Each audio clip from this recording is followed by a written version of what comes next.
Okay, the call is recording right now. Perfect. That is awesome. Thank you so much. Okay. So, as you guys know, we came by your sister's situation on Facebook. Kari was led to it. She tagged me into it. And when we do that, we kind of go through, like, at a very high level to see if it's something that we could help with. And this one, obviously, we definitely feel like awareness is necessary. When we try to Google this, there's only one article on your sister that I could find immediately. And I think that's just crap.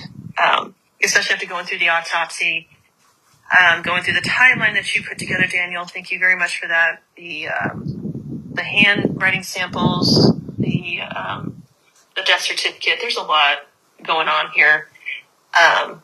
I would side with the both of you, though, as far as I understand it. Neither one of you think your sister committed suicide. No. Yeah, no.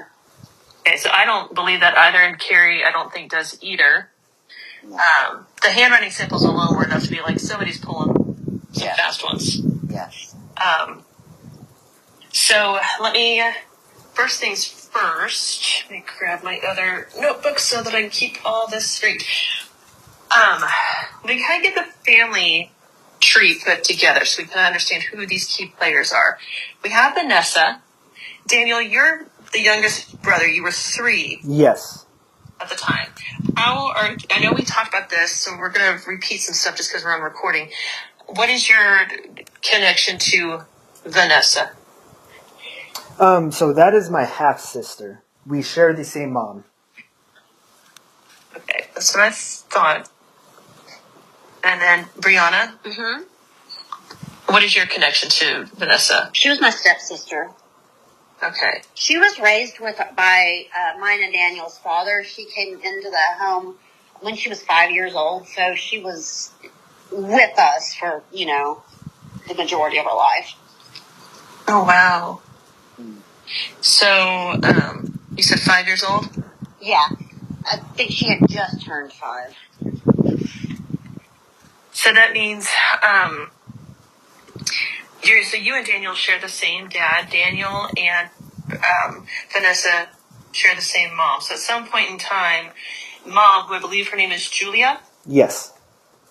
She was married with David, which is y'all's dad. Yes. Right. Okay.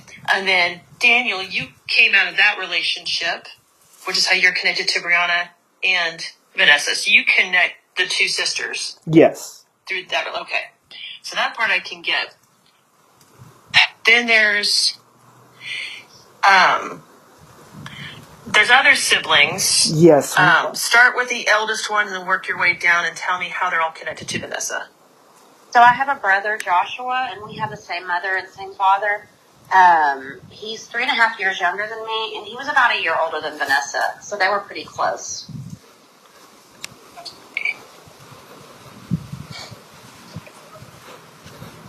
And then Angela was born, I can't remember what year. I was 14, I think, when she was born.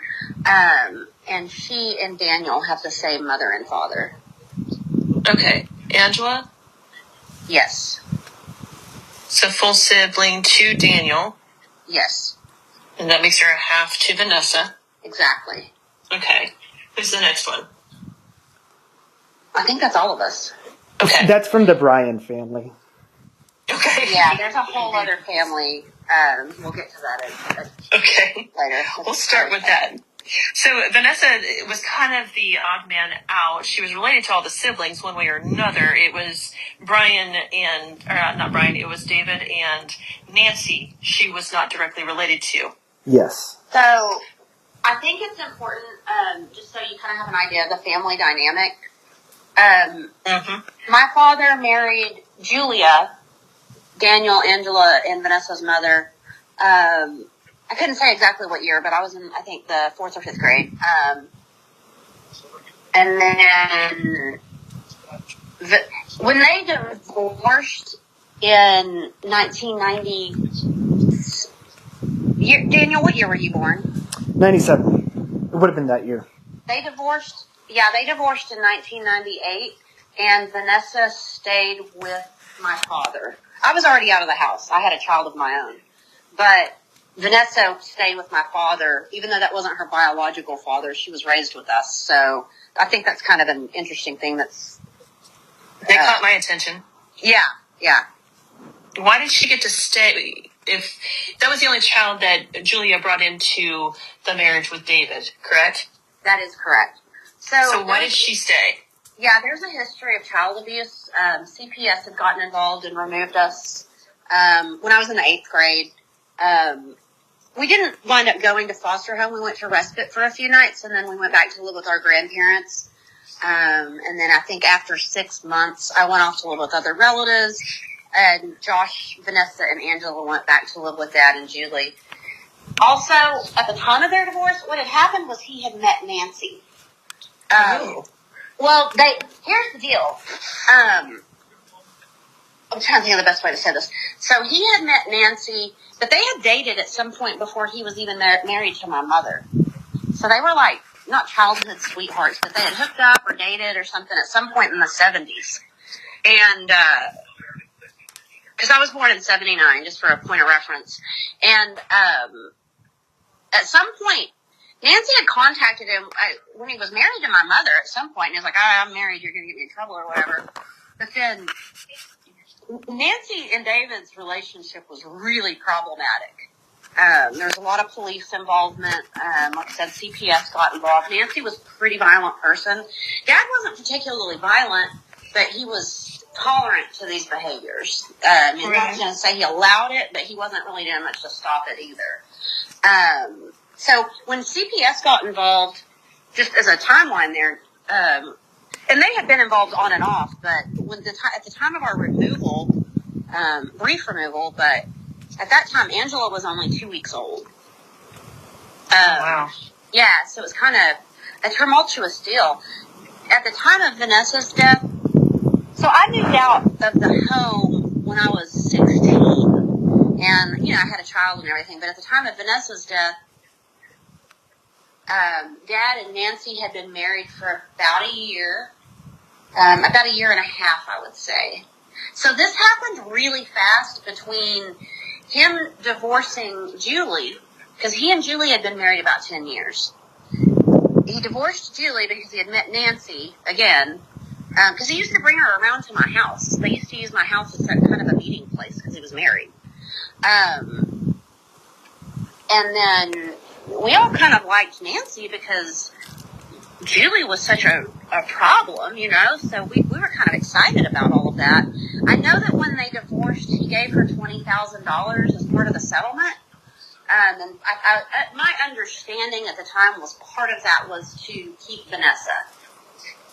Okay. The Briann family had some pretty significant money. Like, I think at the time there was like $3 million in the estate, which at that time was a good deal more than what $3 million would be now. Right.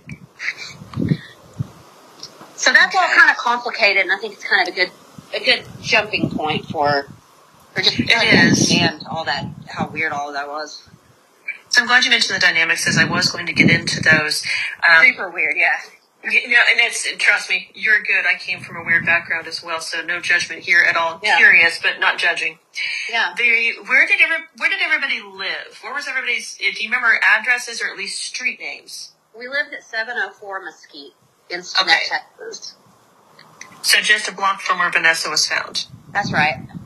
Okay. It's two houses. There were two houses and a road in between our family home and the field where she was found. In that field where she was found, if you're looking at it, north, south, east, west map, where part of that field was she found in? North is always the way that I'm facing. Yep. Let me think. So was she found on the lot, on the part of the lot that was furthest from the 704 Mesquite, closest to? It was actually closest to that corner of Mesquite, and what's the cross street, Daniel? I don't know, but Brianna, I would put it like this. If you're facing the cemetery, that's north. Oh, okay. So it would have been south. Thank you, Daniel. It would have been on the southern part and a little bit to the east. Not far from the roads. the sun is gonna blind me. Okay, I'm pulling up my map real quick. So she was found on the southern part of near the road, so southern edge, more east of the midline of that. So Elwood, she was closer to Elwood than she was Mesquite. Yeah, absolutely. Because so if you look and you see those trees that are right there on the Yes. So it was right there. Now at the time there was more brush. Okay. Like those were the only trees in the whole of the city. So when we were kids, we would sometimes play there, and it seems like there was maybe at some point, prior to us moving into the home, like somebody had tried to build like some kind of like tree house up there. So there was more stuff going on there. There wasn't a lot of like debris or anything like that, but there was a little bit more brush. Okay. So she's found interesting, on the south end closest to the home. That's a psychological thing. I'll get to that in a second. She was found just east of what would be the midline. Brianna, per the report that I saw online, the article, it said that you showed up when you found out her body had been found. They wouldn't say anything to you at the time. Do you remember any of the conversation that day when you arrived on scene? Yeah, I remember quite a bit. It was suspected. So Vanessa had stayed with me quite a bit. I had become ill with Guillain-Barré syndrome in November of 1999, and I've been paralyzed for several months. So, otherwise she would have been with me during all of this. You answered that question, and thank you. Yeah. She stayed with me a lot, like that previous summer. We had taken a trip to Austin, the year before. Like, we were very, very close. And her situation was becoming more tumultuous at home with Nancy. Nancy just didn't want her around. And Nancy has, I think, too, when we were talking about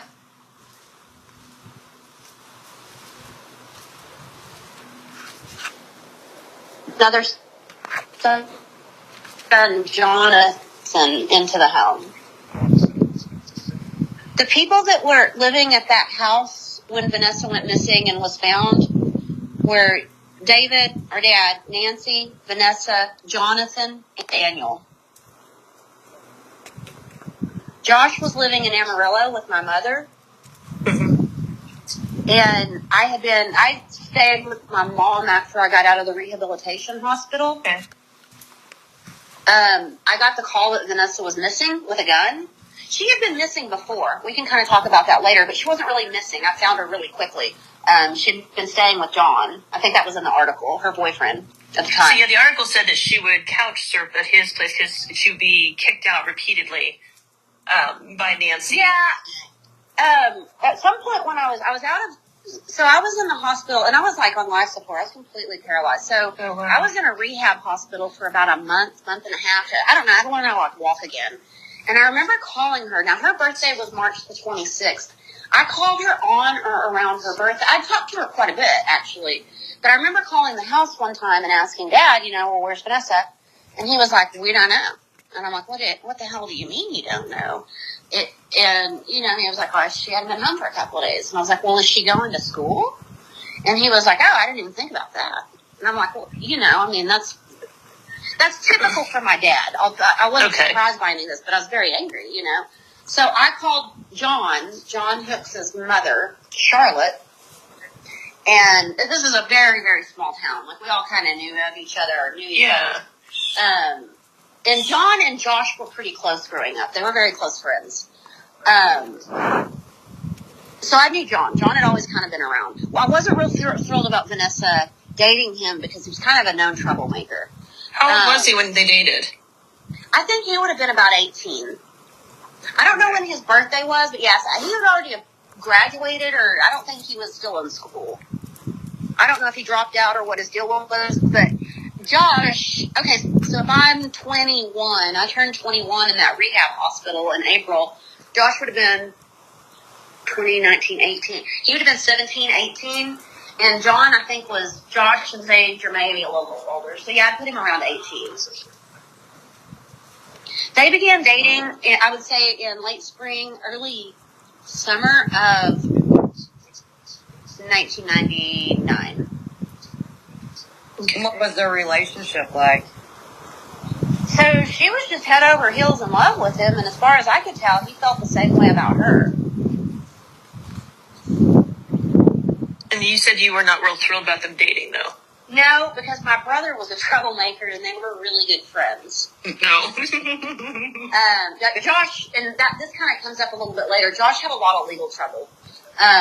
He actually had contact with John the day before he murdered that woman at the convenience store. So that's a whole other story. We'll get to that later.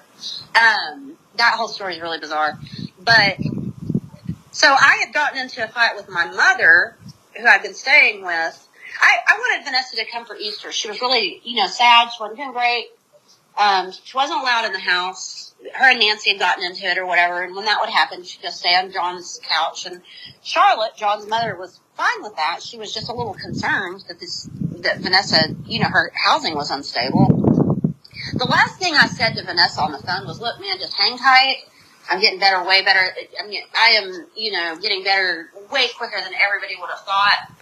And, the thought of living with my mother for any longer than I had to was just terrible. So, yeah, I got my ass into gear. And I said, if you can just hang tight, I'll get an apartment. You can come and stay. I had a child, too, at the time. I had a 3-year-old. But, I was like, just hang tight. And I love you. And I asked my mom if she could come to Easter. And my mom said, no, that's not family. So, Mom and I were fighting. We weren't doing great. So, I just left, and I went to a hotel. And I had only been there like a day or two, maybe one night. My memory was that it was over the weekend. My memory is that my granny, David's father, who also lived in Stinnett, and was a huge role in all of our upbringing. Like, she raised Josh and I pretty much, and Vanessa too to an extent. We'd all lived there at some point. My granny called and had said, Vanessa was missing with a gun. I said, well, shit, I'm in this hotel. I'm going to come and help look for her. So I came back. Now, I was still on a walker. Like, I wasn't walking independently at this time. I'm still pretty sick, as far as that recovery goes. So, I kind of spent some time. Like, I called Charlotte. My understanding was Vanessa was upset because John had been arrested and he was about to go to jail for a couple of months. My understanding, as well as one of my aunts, was that John was in jail while Vanessa went missing. The paperwork, Vanessa, now the paperwork Daniel had uncovered since then, and he'll get to that, when he talks about those things, but it's very unclear. But my understanding was exactly that John was in jail. I even talked to his mother. Like, there was no reason, if John was free and available, I would have talked to him. I went to a friend of theirs' house because she ran around with another little boy, these are teenagers. Her and John had another close friend that they spent. I went to his house. He was looking for her. And it occurred to me she was dead. But Nancy was saying strange things while she was missing. At some point, she was like, yeah, me and I think Jonathan, the younger brother, or maybe it was one of her sons. It was either Marcus. He's a terrible human being. It was either Marcus or Jonathan. She said that they had been digging down in dumpsters looking for Vanessa. And I'm like, why are you digging in the dumpsters? Why would that be your thought? Alley? That wouldn't be what you thought, for sure. You'd think, and then, ran away and was, with a friend, so you wouldn't be thinking dumpsters, I don't think. What my thought was, if she took a gun, she took it to sell it and get some money. Right, for that, yeah. And that's kind of what I thought the whole time. Well, as time went on, it was like, shit, where's Vanessa? Why hasn't she called me? Doesn't, you know what I mean? Like, we were pretty damn close. Me and Josh and Vanessa all were. We were kind of all we had growing up to some extent. And,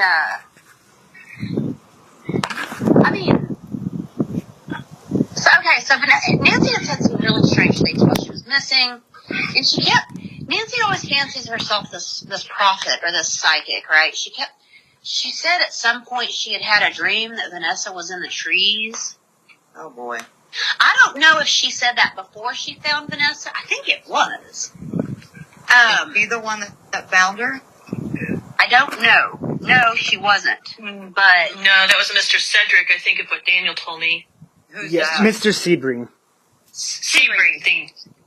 Who is that? So he was a neighbor.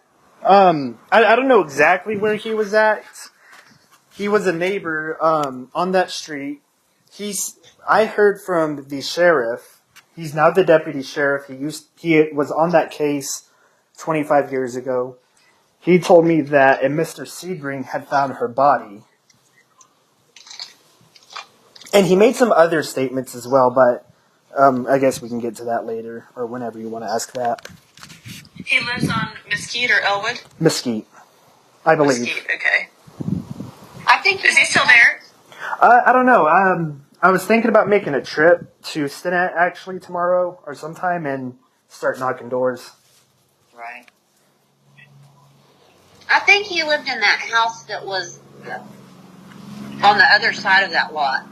Okay, so he was just somebody that lived on that road. That wouldn't be out of, that would. Okay, so you said the house on the other side of that lot. So interesting that you say that, because today, that lot where Vanessa was found and the house directly to the north, so if you're looking towards the cemetery, that today is owned by the same person. But it's not him. It's owned by a Dustin and Shelley Mitchell. But she was, at the time, I presume that was still private property. And I presume if he owned the house, he owned the lot, he would have been out there doing whatever he does, and that's where he found her.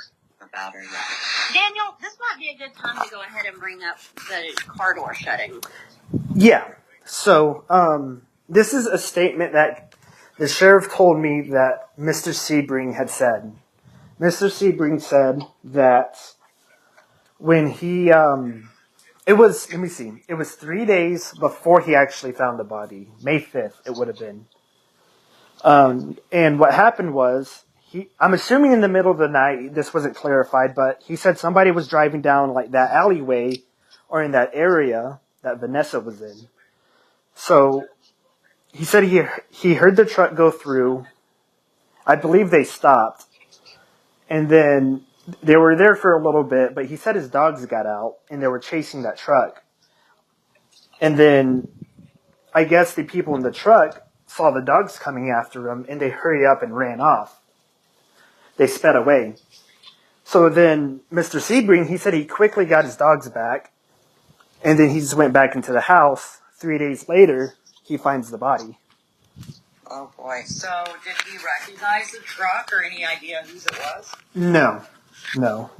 Nothing more was clarified. Did he say which direction the dogs were barking at, or what direction they were pointing at or heading towards? And what direction the car was heading? Was it north or south? No idea. He just said that the truck sped off once the dogs were pretty much after him, and then he was able to get his dogs back pretty quick, I assume. And then that was it. And I think it's important to note that this is based on the deputy that Daniel met with. Daniel actually went and met with him. This is based on his memory. None of these things show up in any witness statements that we're aware of. Boy. Okay, There were no witness statements. So we've got a car in that alleyway 3 days prior to her body being found. And he finds the dogs get upset. There's a car heading in a direction. The dogs are excited. Maybe they're heading towards the car. Sebring gets involved. People take off. The car takes off. And then the dogs he's able to wrangle in. 3 days later, at the south end of his lot, presuming that's his lot, he finds Vanessa in the state that she was in. Yes. The state that she was in, there's no way, what was the weather during that time? I mean, I can Google it, but you guys, I'm sure you guys remember the weather at that point in time. I don't. We looked it up. The first part of that week, from like May 1st to May 8th, I mean, we're looking at like mid-70s, 80s. The last day, like the 8th, I think it got into like the 90s. Do you remember when you looked that up, do you remember what the humidity was? No, I don't. That's okay, I can pull that, that's fine. But the state they found her in per the autopsy doesn't match 3 days outside.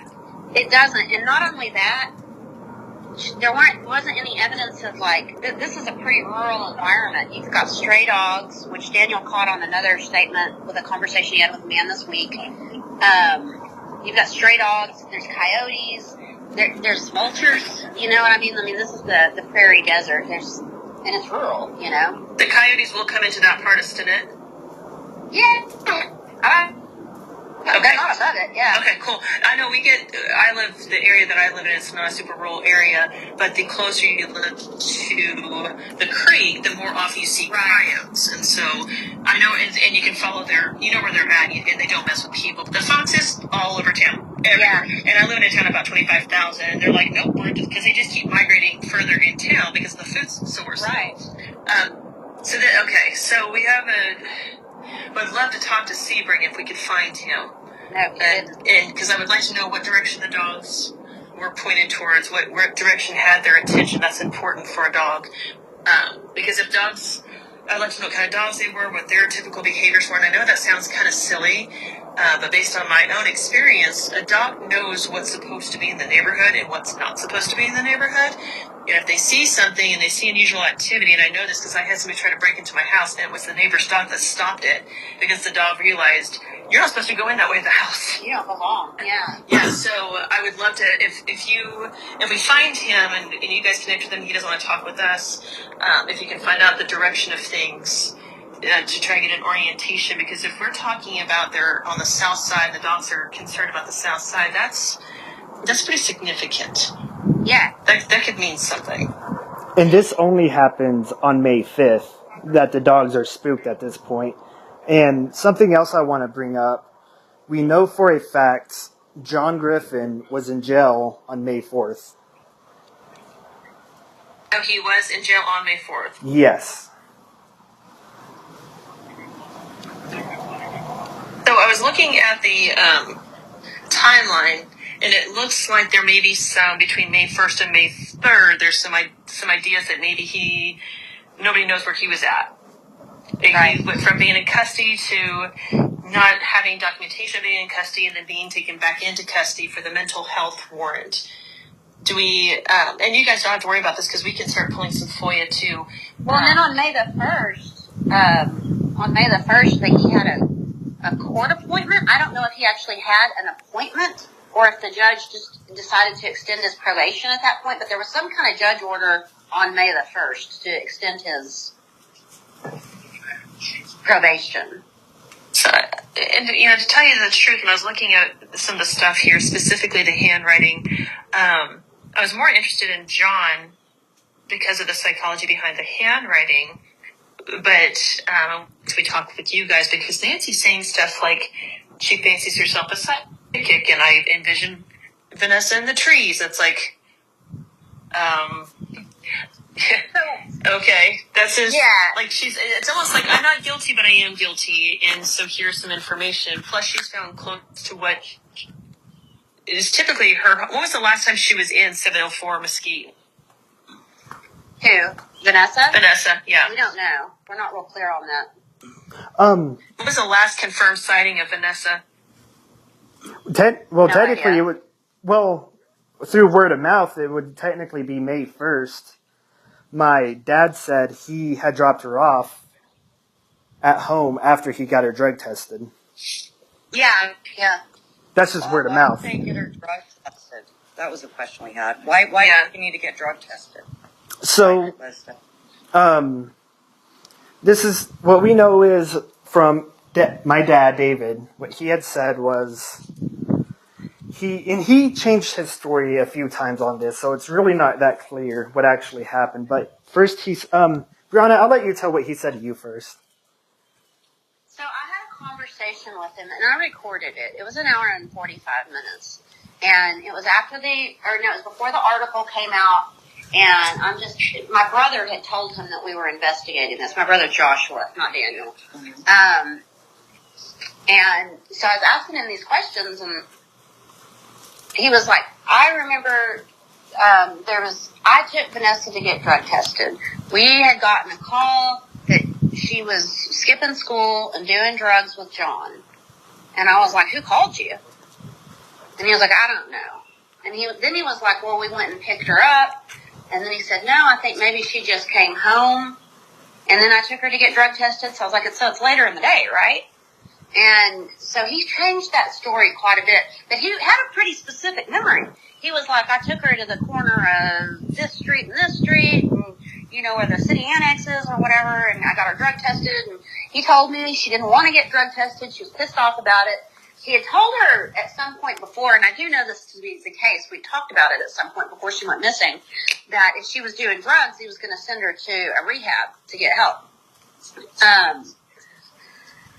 Because John was doing drugs, and so he took her and got her tested, and he says she tested positive for meth that day. And if you'll notice on the autopsy, it does say that there's a chain of custody dated May 1st that was in her pocket. So that's from that day. Yes. Yeah. And they did a drug test on her from when she passed away, and she did pop hot for meth for a very low trace amount. Yeah, we saw that. Yeah. The amount Okay, so don't like indicate that she was a regular user or anything like that because it's such a low amount. Yeah, it's like trace evidence. So, this is important too, because that was something because we knew about the farm chem form in her pocket, and we were the expert we were talking to. She's someone that we keep in the background because she's involved in another case that we have been investigating and working on. And she's got a lot of experience with autopsy reports. She's got a background in all that stuff. Her concern was, why would the autopsy even mention substance abuse, amphetamines. And then she tested positive for a very little bit. Now, methamphetamines have a half-life that very quick, short half-life. The body can process it fast. If that was in her system at the dosage it was caught at, and she had the farm chem, she'd just been tested, she tested positive that day, she died May 1st. She died that day. Right. So she may have been found a week later down the street in her own neighborhood, but she tested hot. So Dad dropped her off. Where was Nancy during this time? Hey, I just sent you guys a text from my Aunt Patricia, and it was her asking my dad about exactly what we're talking about, and his story is completely different than what he told me. He says, Vanessa, he says, yes, he had been in and out of jail, but it was on and off. Vanessa, it's cut off. Vanessa skipping school that day, and supposedly the police found her and John together, and they took Vanessa to the Hutchinson County Juvenile Department in Borger, where I went to pick her up. With John, I asked her to be drug tested, and after about an hour of her refusal to cooperate, she finally peed for them, and she showed positive for meth. That's how I remember it, and I was there. Brianna wasn't even around at that time. I was mad at Vanessa for skipping school to go on a drug binge with John, but I didn't in any way express the fact that I was pissed off.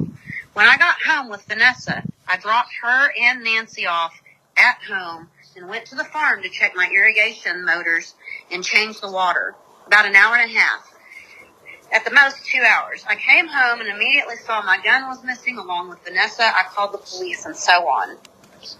So that story's a little different than what he had told me, and it's definitely he was gone, and left her and Nancy at home together, right? Bingo. And then he got a call. Okay, wow. So he told me pretty close. So at first he told me the first story that he told Brianna. So then on another call, and I have all this recorded, on another call, it's kind of like he forgot he told me that first story because he changes his story pretty much to that second story Brianna had said about him going to pick up Vanessa from the station, or from the annex. But he did not tell me that he dropped off Nancy. And that's kind of what I was getting at when I was interrogating that important part there, right? That's the important part. So, toxicology, I mean, it's not like in a suicidal range, it's not psychosis range, it's not And the autopsy even says drug abuse was like significant drug abuse or something like that. The death I think that's what you're certificate. getting at. The death Is it the certificate. death certificate? The Yeah. death certificate says substance abuse amphetamines, which is funny because that's not normal to say substance abuse. I mean, that's the way it's worded is off. When we show this to our she didn't expert. overdose.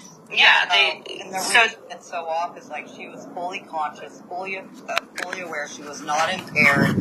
So with that amount in her system, so for them to have even put it as a contributing factor is just odd. I have a question, and maybe I don't know how old you guys are, but would they even have been able to get a positive drug test back in 1990 or 2000? It seems like those things took a while back then. That was something I was thinking about. I'm gonna go back because Brianna, you and I are the same age. I was born in 79. See what I did there? We graduated in 97. But... Hey, I like where your head's at, man. Yeah. Right?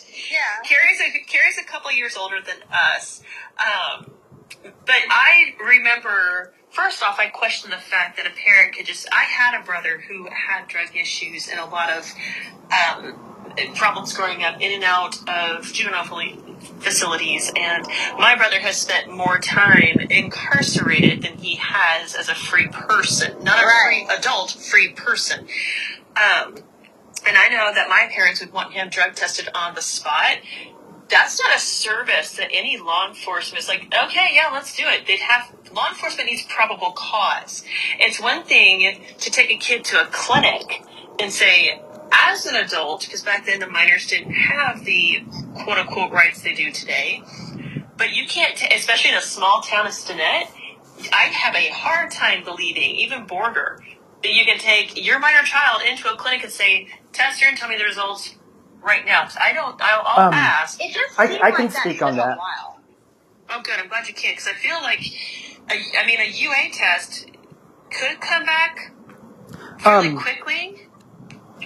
So, what I can say is, what I know, from the time they had probably drug tested her, let's say May 8th, I believe the autopsy was done on the 30th, is what it says on the autopsy, or that's when the last date is. So, there was about 20 days there.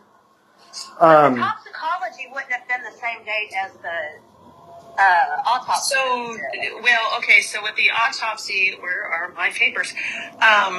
So when the body stops circulating, so the body whatever's in her system is there. Now, while certain things, and I need to backtrack to our autopsy expert, there's a half-life situation, right? There's certain things the body will do, but your body has to be functioning to do what it does. Certain things can have a half-life, I suppose, without that. I need to ask our autopsy person.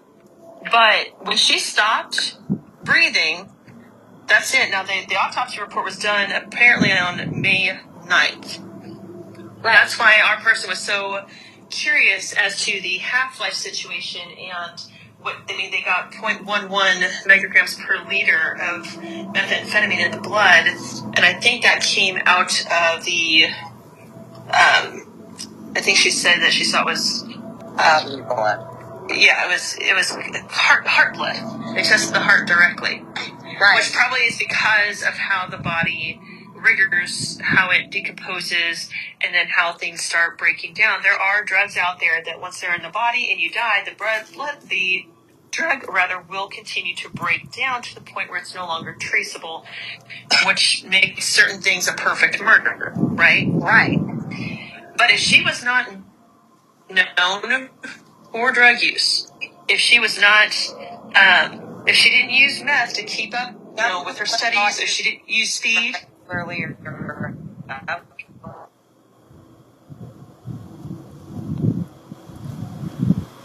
There's no way she was.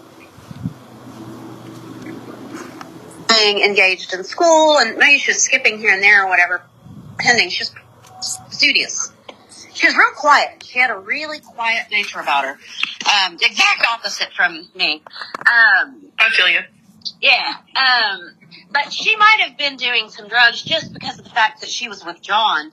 Right, like occasionally experimental kind of is what I'm thinking, because I just. And I don't think she smoked weed. I mean, I remember her smoking weed, getting a blizzard at a Dairy Queen one time, and getting really, really sick, and destroyed my Honda Civic.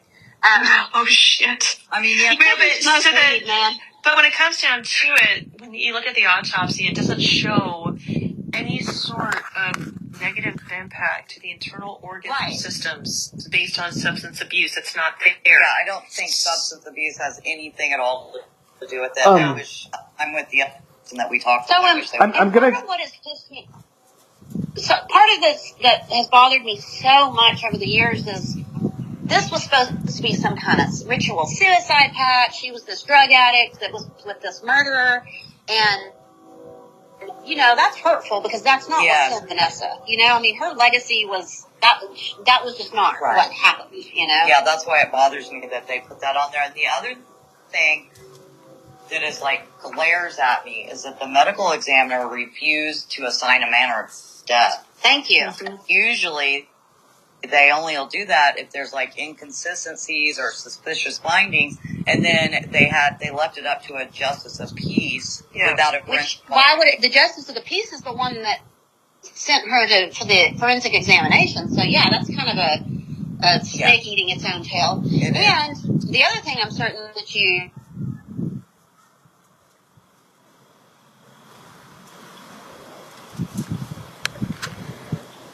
Yeah. Is that normal? Yes, that's interesting. That is, and that the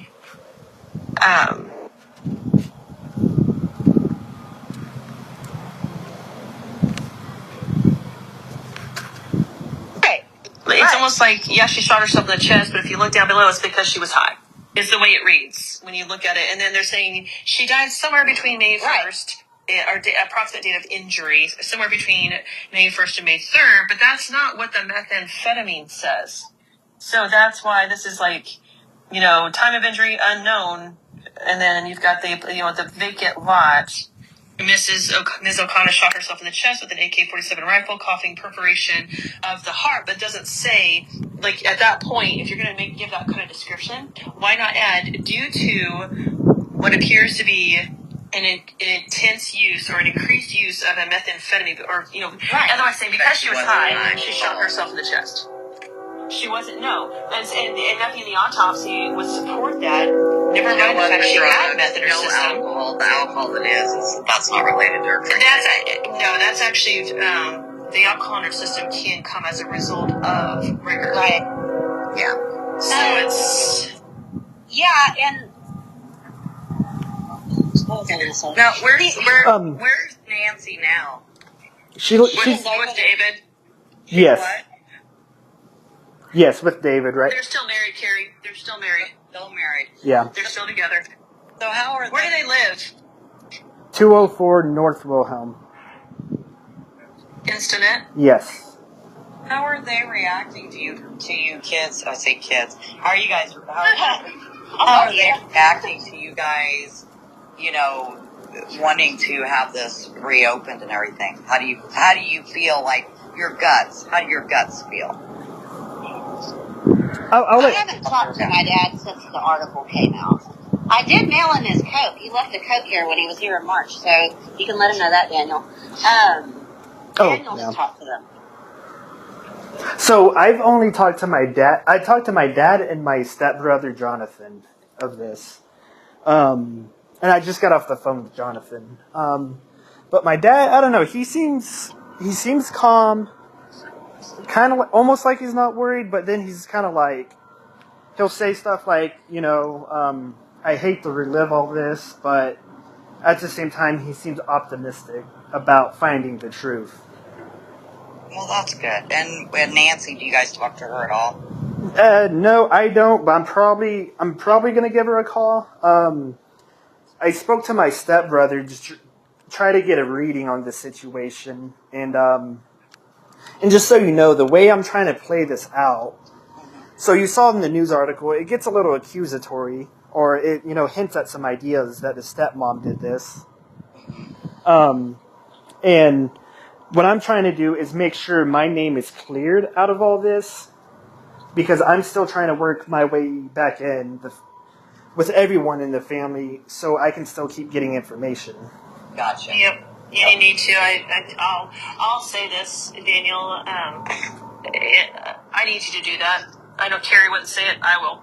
I'm like you, Brianna. I am more bold, and I'll stick to my plan. Whether that I don't talk to either one of my parents anymore, just because we've got that kind of relationship. Yeah. And to give you guys a little bit of background, my mother stabbed my father in the neck and got away with it. Yeah. Shit. All right. And so, yeah, it's a fun time. So I get the family dynamics, so I don't want you guys to feel bad. You're in good company. Weird company, but good company. Yeah. Right. But I'm bold and brazen, and I want to put this story out there, and I know Kari does too. So the more information we can have, the more recordings. I definitely want you guys to send me everything you've recorded so I can transcribe it and start putting a story together, even if it's a multi-series blog, because your sister didn't do this to herself. Nobody walks 3 houses down, across the street, sits in some brush, shoots themselves. And she had to sit down. The autopsy says she was not standing. She was sitting down when this all occurred. Found rifle.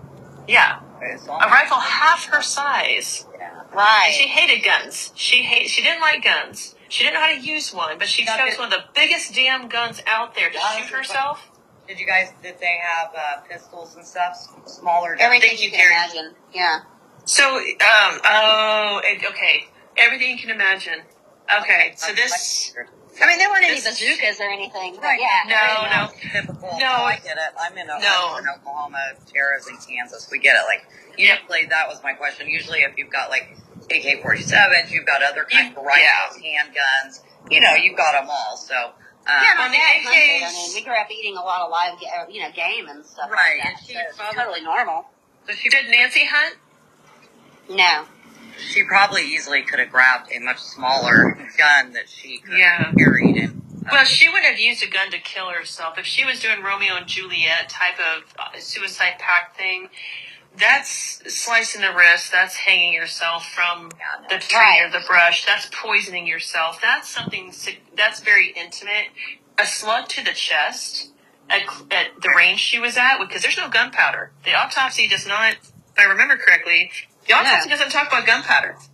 There's no soot, no stifling, and there's no burn mark. Muzzle imprint. Brianna, the crime scene.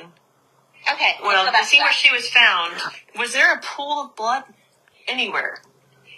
Okay, so I'll go back to that. I was sitting with my granny. My granny gets a phone call, and this is just on the Wilhelm address, just across town. That's where Dad and Nancy live now. It's my grandmother's old home. She gets a call, and I just hear her say, "Oh, God." And she's visibly upset, and she hangs up, and she said, "They found Vanessa's body." Well, it took me a minute. I thought, they found Vanessa. I was like, "Where's she at?" She's like, "No, honey, they found her body in the trees in that little lot down the street from your dad's." And I am in a frenzy at this point. So, again, I'm still using a walker to get around and everything, but I go to my car, and I drive up to the crime scene. My dad and Nancy are standing on Elwood, facing that little patch of trees. I think they already had it kind of taped off. There were police there. My math teacher from 7th, 6th grade was there. He was the superintendent. He worked his way up. His name was Bill Wiggins. He was there, I think, to identify the body. I remember seeing him, and I'm enraged. I go up to my dad, and I start beating on him, on his chest, because that's just kind of the relationship. I was always mad at him. And I'm yelling, "You did this, you bastard. How could you let this happen?" And Nancy steps in and is like, "No, Brianna, this was not your daddy. This was John. This was the drugs. This was John." And I said, I was confused. And at some point my dad says, "No, she did this. There was a suicide note." And I'm confused. I'm still in shock that Vanessa's over there in this bush, dead, and I'm like, "What suicide note?" And he was like, "It's just too awful. It's just so terrible." So my thought is, I'm not buying that she did this to herself. I don't know why, because I'm in a pretty messed up psychological state. But my next move was to go to her bedroom. Is the bedroom we shared when we were growing up. And I start going through things. My thought was, this is bullshit. If you go through any 16-year-old girl's diary or journal, one page at least is going to read like a suicide note. Sure will. Thought, you know? So I thought maybe that's what had happened. That was my initial instinct.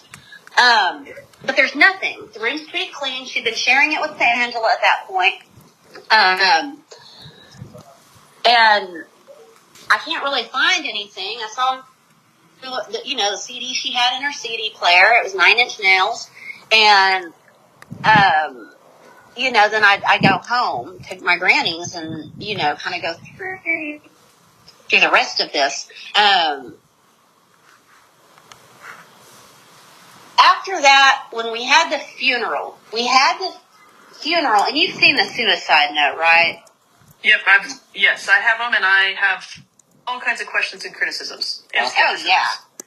So when Daniel was able to recover that, I thought it was going to be upsetting for me to see, because the way my dad positioned it was just awful. It was somehow indicated the suicide pact with John. It was really violent and terrible, and I just couldn't read it. And, I pestered him for this note for quite a while. And, eventually he told me, well, the police have it. And so I just kind of let it go. But my thought for 25 years that no suicide note ever existed, because he wouldn't produce it. And this isn't a man that would have kept it from me to save my feelings. You know what I mean? Like, right. He's not particularly interested in the welfare of his first 3 children. Daniel's experience, I think, maybe was a little bit different. But with us, it was a pretty dismissive situation no matter what. I want to point something out, too. So he told that exact same story about, the note being violent. He told it to his sister, my aunt. And what I want to get at is he's telling everybody this story because it seems like he really doesn't want anybody seeing this note. Well, probably because it seems like sterile and staged. Yeah. It's fake. So. Well, now he's denied to me, he's denied to Josh, and he's denied to Daniel that there was ever a note, that he has any memory of any suicide note whatsoever. So riddle me that. That's interesting. So where this note was... I think that's the whole reason this was supposed to have been a suicide, because there was a note. Exactly. Right.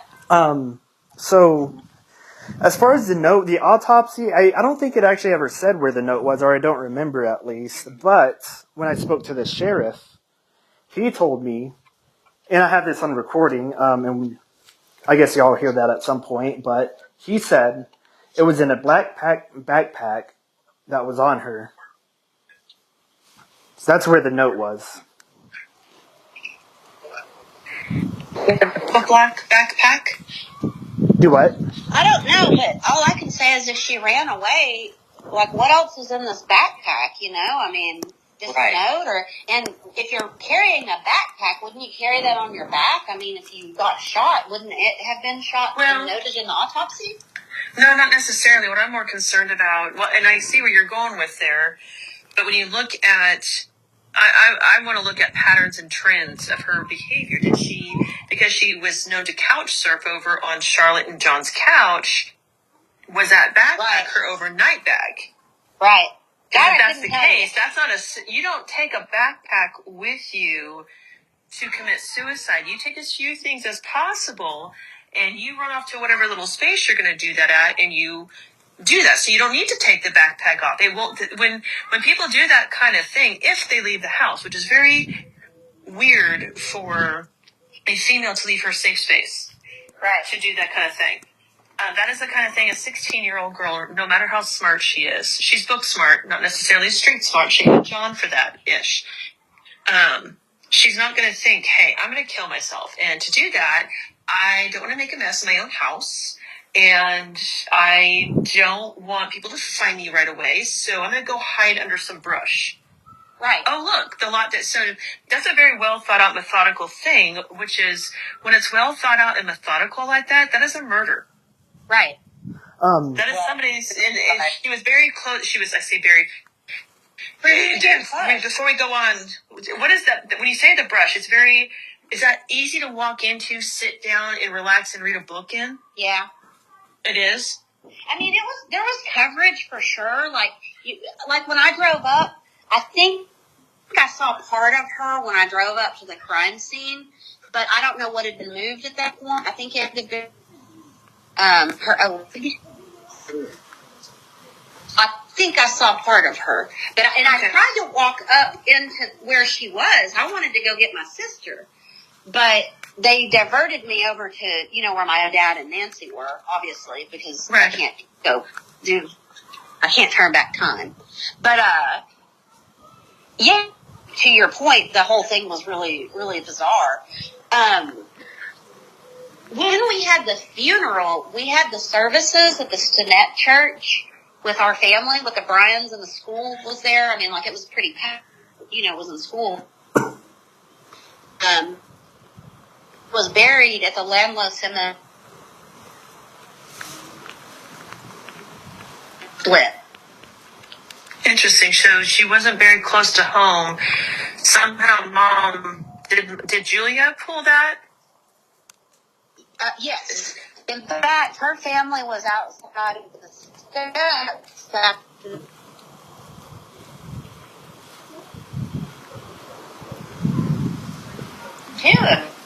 My child was died on the watch. I mean, yeah, if bio mom Julia was abusive, that doesn't mean she wants her kids dead. That means she's projecting her own trauma in the wrong direction.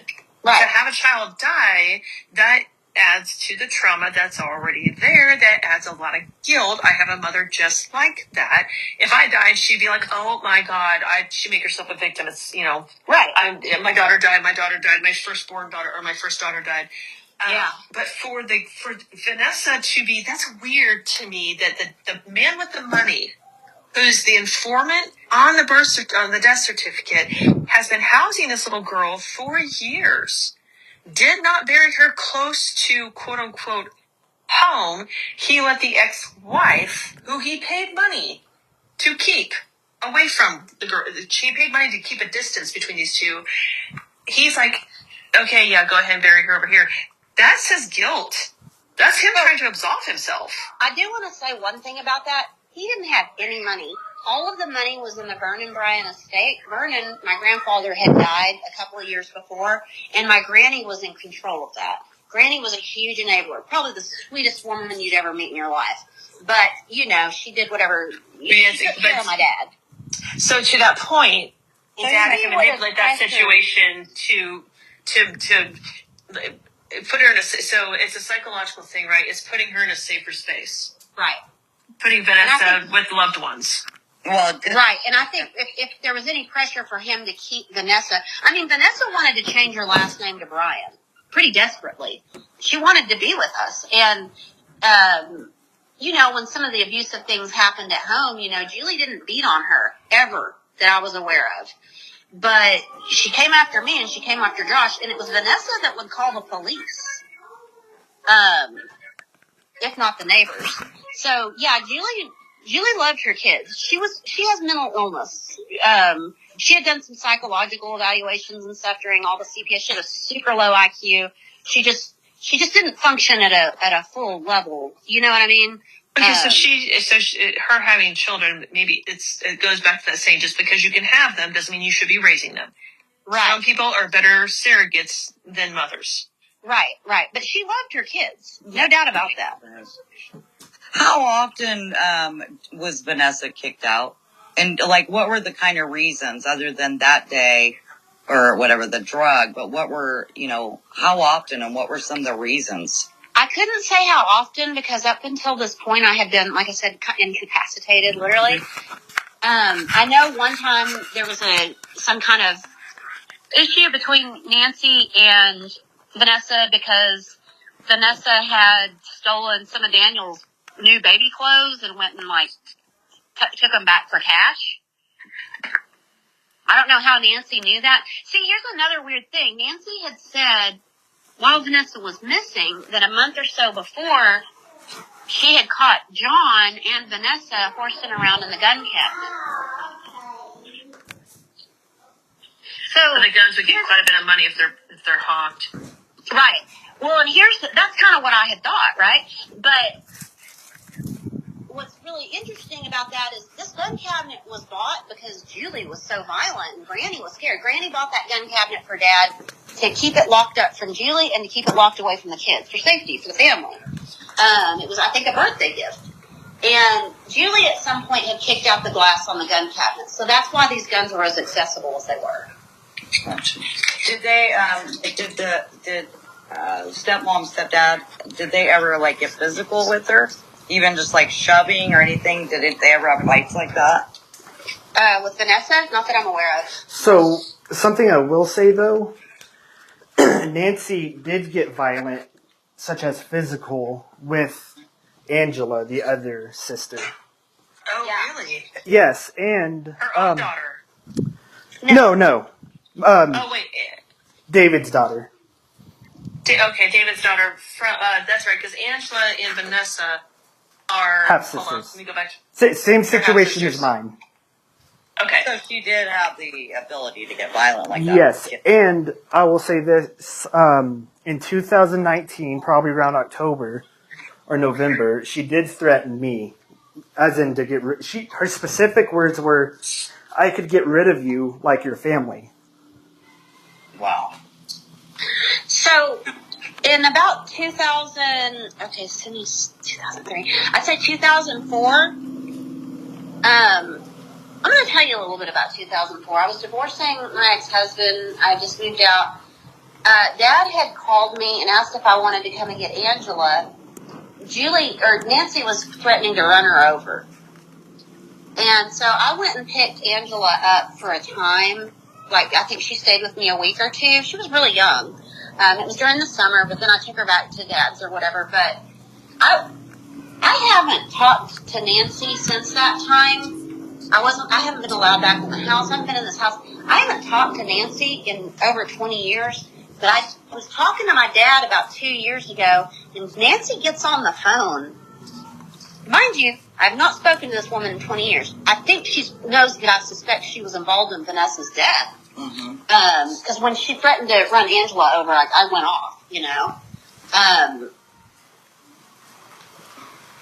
She gets on the phone with me a couple years ago, doesn't say hi, doesn't ask about my kids, none of that. Not that I wanted any of that. And the first things out of her mouth, ladies, she said, "Hey, Brianna, have you ever seen a dead body?" Oh my God. And I'm like, "What?" And she says, "Yeah, have you ever smelled a dead body?" And then she goes on to tell me about this dead body that her and her friend found behind the Western Plaza in Amarillo. But I just thought it was really bizarre. Whether that actually happened or not, she's kind of notorious for telling stories. But whether that happened or not, that's a real weird thing to bring up specifically to me. After 20 years of zero contact, that she wasn't at my granny's funeral. I have not seen this woman in 20 years, you know? I mean, you could almost, like, if you wanted to really read into it, take it as kind of a threat. It felt like a threat, and it felt That's like how I taunting. just heard it. Yeah. Okay. To me, it sounds like she's taunting. Yeah. Right. Yeah. Yeah, could be. Jesus. Did Vanessa, like, did she tell you, because she was close to you, did she ever say, like, she felt unsafe at home, or did she threaten to run away, like, permanently? Not that I was aware of. Was she waiting for you to get better so she could live with you? I think there was some of that for sure. We had talked about that last time I talked to her. That's what we talked about. Because she didn't want to be sleeping over at John's on the couch. She just wasn't. And I don't think it's that she wasn't allowed at home. I think there were times she wasn't allowed at home, maybe, or kicked out. But she just wasn't welcome there. This might be a good time to talk about Marcus. Yeah. I'll let you take the lead on that, just because I wasn't really there. Well, actually, I know a little bit. So what I'll say about Marcus is, Before you get started, this is Nancy's son. Bio not son. Bio son, but not with David. Correct. He's a little older than me, so he was probably, if I had to guess, born in like 77. I don't know. He was maybe a year or two older than me. Yeah. So, Marcus, so what I heard from my aunt, because apparently Vanessa was writing letters to my aunt, and it did come up. Do what? Marianne's your cousin. What? I'm pretty sure she's my aunt. Isn't she Julie's sister? No, Oh. it's Julie's niece. Oh, well, cousin then. So my cousin, she said that she was writing letters. Vanessa was writing letters to Marianne. They were going back and forth, and it came up that Marcus, specifically she said stepson, so I assume Marcus, and that them two did not get along. It also came out from Julie, my mom, my bio mom, that Marcus was at one point stalking Vanessa. Why? I'm not too sure why. I do know she said that Vanessa was like throwing eggs at his car, something like that, messing with him, and he was stalking her. I guess there was some beef there. I don't know. Marcus, around the time, I can't remember if it was the summer. I think it was the summer before I became ill. So it would have been 1998. What did it? 99. 99. Marcus had gotten in trouble for he was chasing, he was like attacking older women in mall parking lots and stealing their purses. Oh, jeez. So just to kind of give you a little frame of... And let me tell you a story. What experience I had with Marcus and Nancy. So we were riding around somewhere. We were in their truck, and I remember it was my dad's, it was Marcus's shop, the shop that he worked at, and somebody was riding around ATVs and breaking into their building. And so we were staged outside the building, and when we saw these ATVs come up, he started chasing them. And then he was chasing them through the train tracks, actually. And he kind of hung out his car, and he was aiming his pistol at him, while me, Nancy, and Marcus's son were all in the car. And he was trying to shoot them. I don't think he actually fired a shot, but I don't know if that's just because he couldn't get the aim right or what, but he was hanging out the car, trying to shoot them. Wow. Where was he when this happened? Do what? Where was he when all this happened? Where did he live? When Vanessa died? Yes. Sorry. I can't quite remember. I know that summer he had moved into Stinnett. He was between Amarillo and Stinnett. I don't know. When I talked to my dad on the recording, originally I was like, I don't think Marcus even lived in town at that stage. And then he was like, yeah, I don't think he was. And then later in the call, Dad was like, no, I think he was already in Stinnett. I can't remember when Marcus moved to Stinnett. I was kind of thinking it was a little bit later. But he was around. I mean, he around though. Okay. Yeah, I think that summer he started working for my dad at the farm, and he was deliberately breaking machinery so he could have the day off and stuff like that. But I remember him renting a house with his girlfriend at the time there in Stinnett that summer. It never really. I always thought Vanessa. I didn't think John killed Vanessa just because my impression was that he was in jail the whole time she was missing. I always thought Nancy was involved because she was just saying spooky stuff. And just her overall reaction to all of this was almost like that of amusement.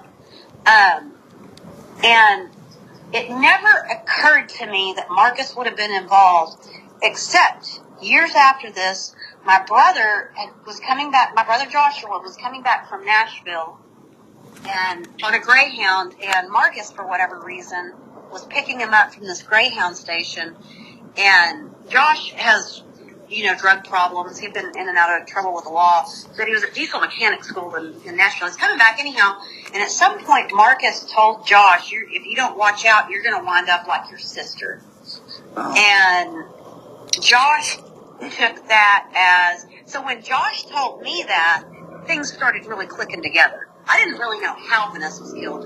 It, for whatever reason, did not click with me that Marcus would have been involved until Josh told me that. Then it started to make sense. How close are Marcus and Nancy? Very. Pretty close. Very. Close? I mean, close enough they were trying to shoot people out of a car. Yeah. Gotcha. I don't even have relatives on that close with me, being honest. Where's John now? Is he in prison? John Griffin? Yes. Have you guys talked to him at all? No. I think I'm going to write him a letter. I am too. Somebody should talk to him. I'm getting ready to write him a letter as well. Because if you guys say days that led up to it, yeah, he's probably going to know best about what her state of mind and stuff was. Not only that, I think Charlotte, I've tried to reach out to Charlotte via Facebook and then some numbers I found on my Truth Finder, and she hasn't reached back out to me. But I think Charlotte, because she was genuinely concerned, I had talked to Charlotte while Vanessa was missing a couple of times, and John was in jail when Vanessa was buried. I remember there was some kind of petition or something to let him out of jail to go to the funeral, and I don't think he was allowed to. There's just so much that is like glaring about the whole thing, and you guys, I believe, were totally right to try to get this, reinvestigated and get some justice for your sister, because it's so sad that it's gone on this long, and it just doesn't. So, something I want to bring up. So on that, yeah, go ahead. I'm just saying, if we do write to John, and he writes back, just so you know, that's a handwriting sample we have of John. Yep, I want that. That's what I'm going for, too. I'm looking at the handwriting samples. I'm listening to everything that you guys are saying. And I'm a full circle thinker, and things sit in my memory until, and I'll have no idea why they're sitting there. Kari can tell you this. Heather can. She goes by Kari or Heather, just not to confuse you guys. Oh, call me Heather.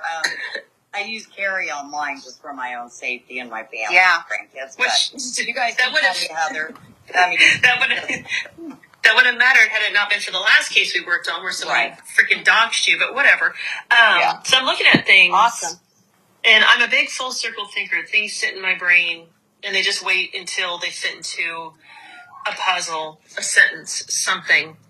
And I was looking at that. I'm not a handwriting expert, right? But I am left-handed, and that's unusual. So I didn't know that Vanessa was left-handed until Daniel said she was, and so this more intrigues me because I look at her handwriting sample, and I recognize the flow, right, and how a left-handed person, it's hard for us to write left-handed because we're taught by right-handed people, for one. For two, there's 3 different ways a left-handed person will write.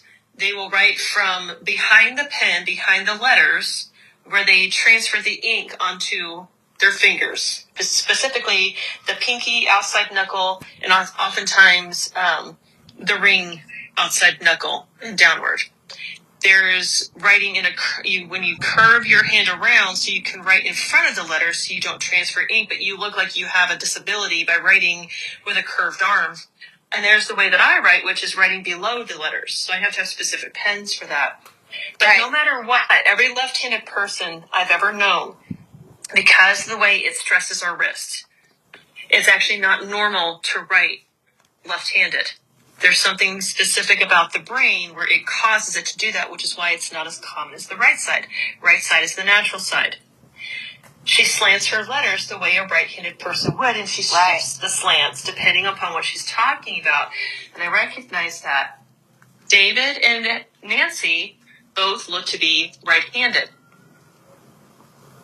I don't know if you guys, so I know that because they're consistent in the way the letters slant. The slant doesn't change.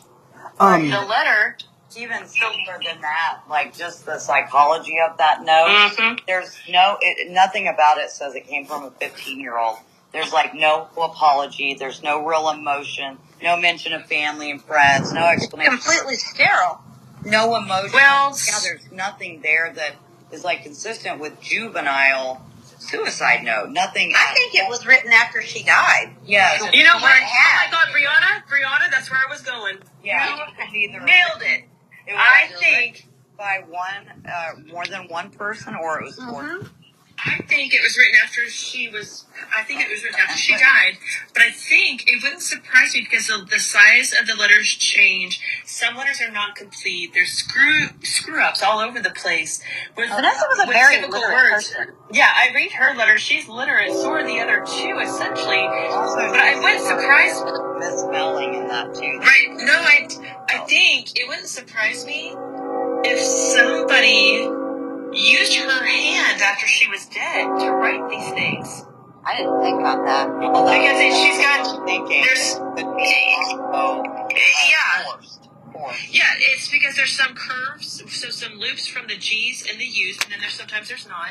Yeah. Then there's changes in the hand. There's changes throughout the handwriting all the way around. I think somebody put the pen in her hand, held her hand, and tried to write these things so that it would, like, they thought that it would look like her handwriting because her hand was on the pen. She didn't write these herself. Somebody held her hand to do it. I don't think I've seen handwriting. I don't think I've seen, or well, other than this note. I think that's all I have. But, yeah, it's nothing consistent with juvenile, and No. Well, and look at the A that has the hood on it. There's one A that has that hood. I noticed that too. That's an older way of writing an A. it is. That's typical for a dude to write, but Right. so I'm curious if. Okay, so you said Dad refused to produce the letters. I think if I had to, based off of what we know now, and we need the official documentation, we need to file some FOIA stuff to get official documentation. It would not surprise me if Dad and Nancy both were involved. Dad wrote the notes. Dad was afraid. Well, Because there's- Dad might even not be involved. Yeah. Nancy and her son are awful close too. So Yeah, that could be. I need a writing sample But I from do- John and Mark. I do think a man was involved just because of that note. Oh yeah, I do too. I do too. Another thing that bothers me. I do think that Dad knows, though. I think David knows. Another thing that He bothers does. me are the bruises and where the bruises were, and those. Yeah, happened let's hit on that. Yeah, that happened prior to. So she had bruises on her thighs and things like that. Had she been restrained or? Well, I don't know. Was she something tied? like What that. bothers me is there's no bruising anywhere else other than her The legs. legs. Yeah, that's strange, isn't it? So describe to me on the legs as far as you. I mean, I have the autopsy report, but if you're going to paint that picture for somebody else, how would you paint it? So As far as what gets me on that is, it's on the inner, I believe it's on the inner thigh and outer thigh, and maybe down the middle too. I'm not too sure about that. So she had significant bruises on her right thigh. Yeah. She had several contusions. Her left thigh, she had an 8 by 7 centimeter zone. Her right leg, she had 2 by 2 contusion. Her knee and her calves. So the So picture, to me, that says like either her restraint. knee and her calves? Yes. so Like Shit. tagging, kneeling, something like that. so Yeah, I need to see the autopsy report. I wish they had the anatomy photo to show where those damn bruises were at, because that sounds like rape bruises, Kari. But she had a tampon in. Yeah, she had tampons. Correct, she had a tampon. Doesn't mean she was raped. It means somebody was forceful with her Well, maybe, and was not I successful. have a question. maybe not. It could have been like she was restrained or she was dragged to the position. I get the feeling that she was dragged. Yeah, I kind of want to go with drag. From the inside thigh? Yeah. Yeah. Like her thigh, her legs were wrapped around somebody's thighs, and they were grabbing her. Yeah. Yes, that's kind of what I'm thinking. She was fighting back. But she has no defensive wounds at all. But Well, no, they bagged her hands. The autopsy doesn't show any defensive Right. wounds. Right. They That's talk the about thing. how her fingernails are painted, but not what's under her. right? Yeah, and they should have taken nail scrapings. Yeah. Did they clip her nails? Mm-mm. Did they do a rape kit? Did they do any stuff? I'm going to ask you guys something, and there's two things that we haven't told you about that's really, really bizarre. But I want to ask you something. Do you think she died and was dead for 8 days before they found her? I think it's possible. Yeah. I think she died on May 1st because of the methamphetamine levels and the half-life. And I'm going to ask the autopsy expert behind that. I don't think she was killed in that lot because No. there's no bullet, there's no casing. It's a through and through, and I'm not hearing about a pool of blood that anybody had to deal with. And the autopsy doesn't show. It doesn't. It says on there somewhere that it was like 5 or 6 days, right? It was pretty warm out. I don't think so. I don't think it gives a time frame of how long she was up there, or I don't remember. No, it gives a rough estimate, but it's not.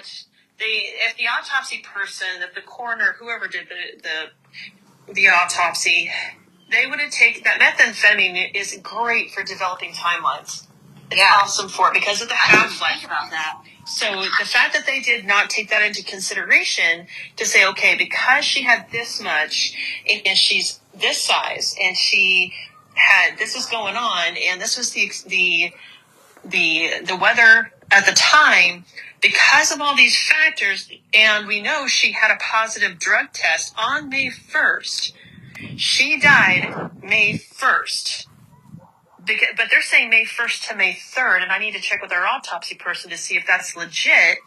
Because to her, she was like, yeah, she didn't like the timeline at all because the amount of decomp that had been going on, the fact that there's no wild animals, there's no animal anything. Right. It's insects. She was outside. She was outside long enough to get maggots going on and some ants.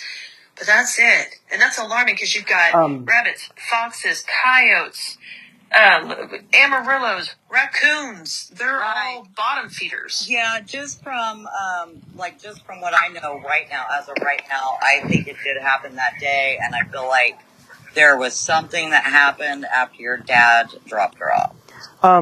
Did we speak about the neighbor yet? Which one?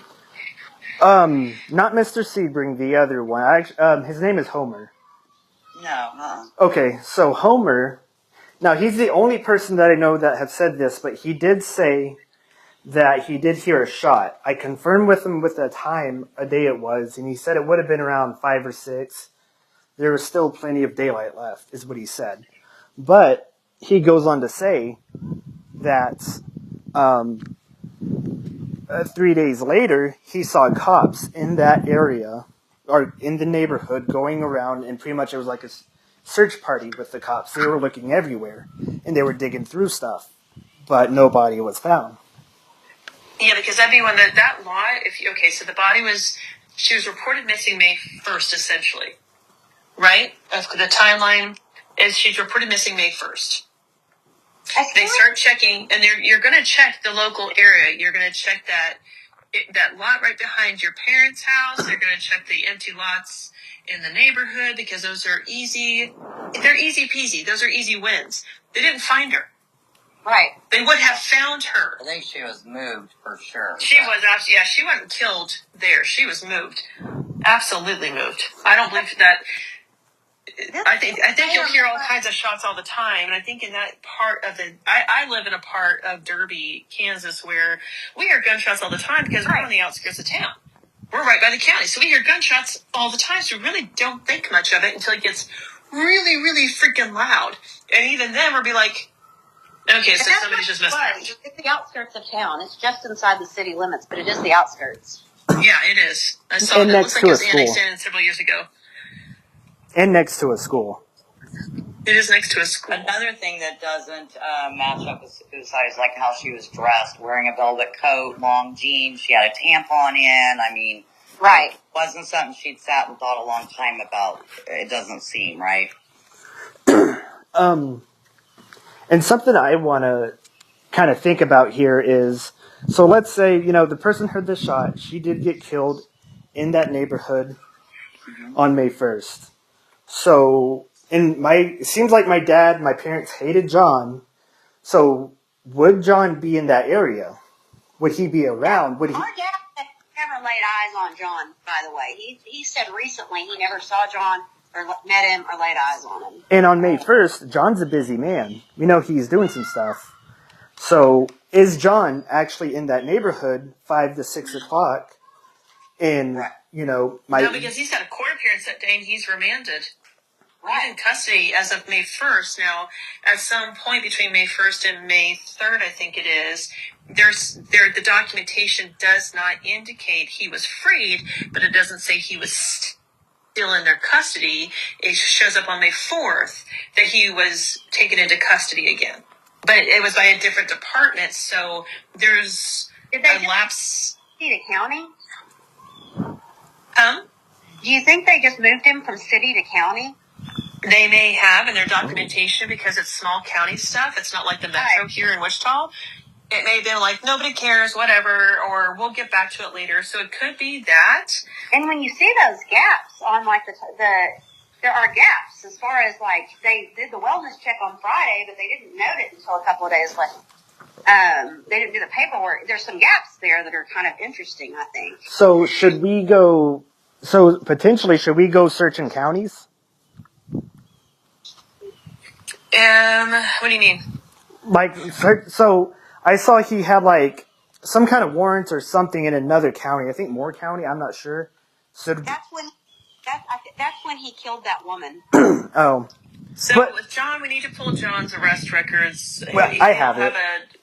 We need to pull all his records, and if you have it, that'll save us time from going and getting it. So if you could send that over, and if we need to do a Dropbox or a Google Drive, we can build whatever to share all this information. Yeah.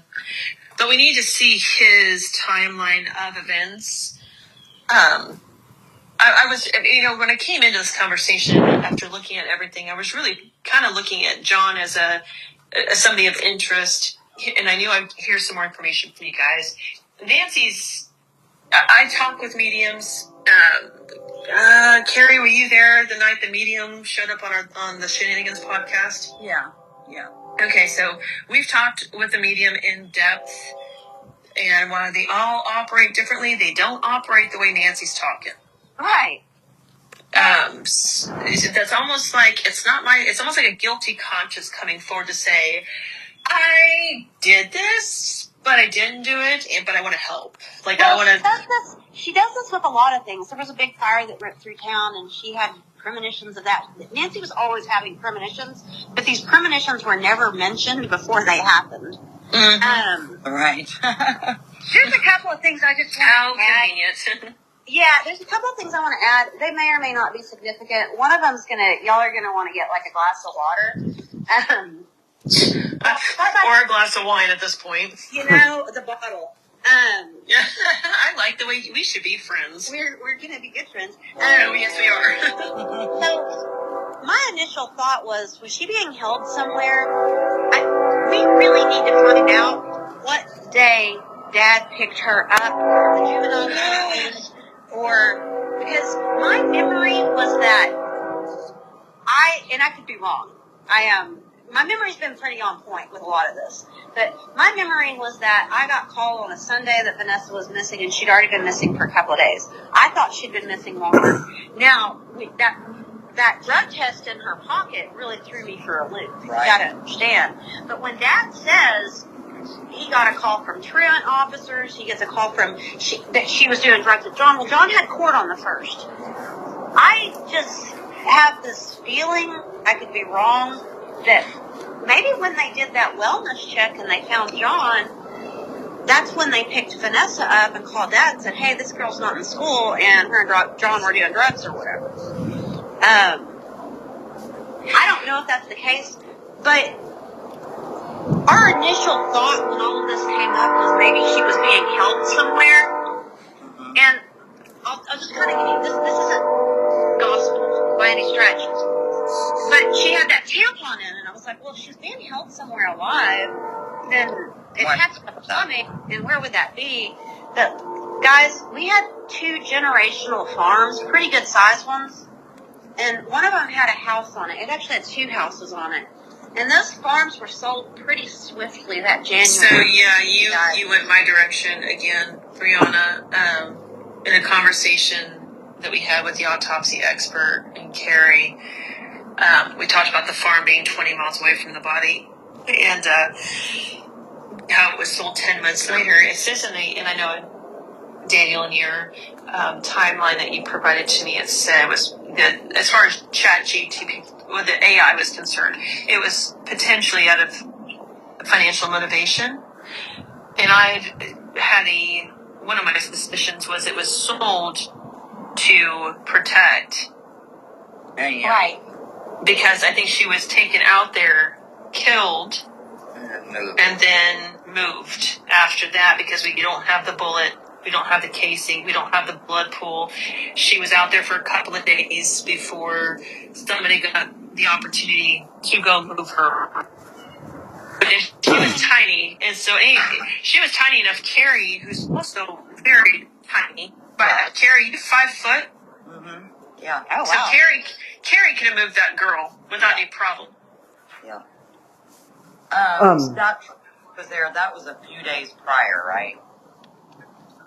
What do you mean? That truck that the neighborhood. So Yeah. that was Days prior. that was on May 5th, 3 days before the body was found. And who owns the truck? My dad owns a truck, and Marcus owns a truck. I know that. Okay. Oh wait, hold on. Tell me about the buildings on the farm. Tell me about those. 2 little kit houses. There were 2 farms, but there was one that was like the primary one. I lived at one of these kit houses when I was a kid, and here's the thing: we used to like go out there and party and stuff like that, like kit thing. It's just a little 2-bedroom. I don't think it was probably 800, 900 square feet, but it was, plumbing. There were beds there. There was couches. That's where Dad would go and like eat his lunch and stuff like that sometimes. Like the farm, there's also like a big gas tank out there. Like if you wanted to go get gas, like you could go out to the farm and get gas or whatever. But there was that, and then the other house right next door to it. And again, this is super rural. You can't see other houses from these 2 houses. The other house was occupied by J.M. Huber. They used it because they were drilling oil. The farm, I think, was purchased from J.M. Huber, but they maintained that house. What direction from Stinnett was the farm? Northwest. Northwest. Yeah. It might have been more north than west, but yeah, that's the direction, more northwest. Off of the Dumas Highway and then north. You know what? It was between Stinnett and Pringle. Okay. And if you can see it on the maps, if it's current, you can actually spot the farm because it has windmills. Who did they sell it to? My dad told me it's on the recording. I don't remember though.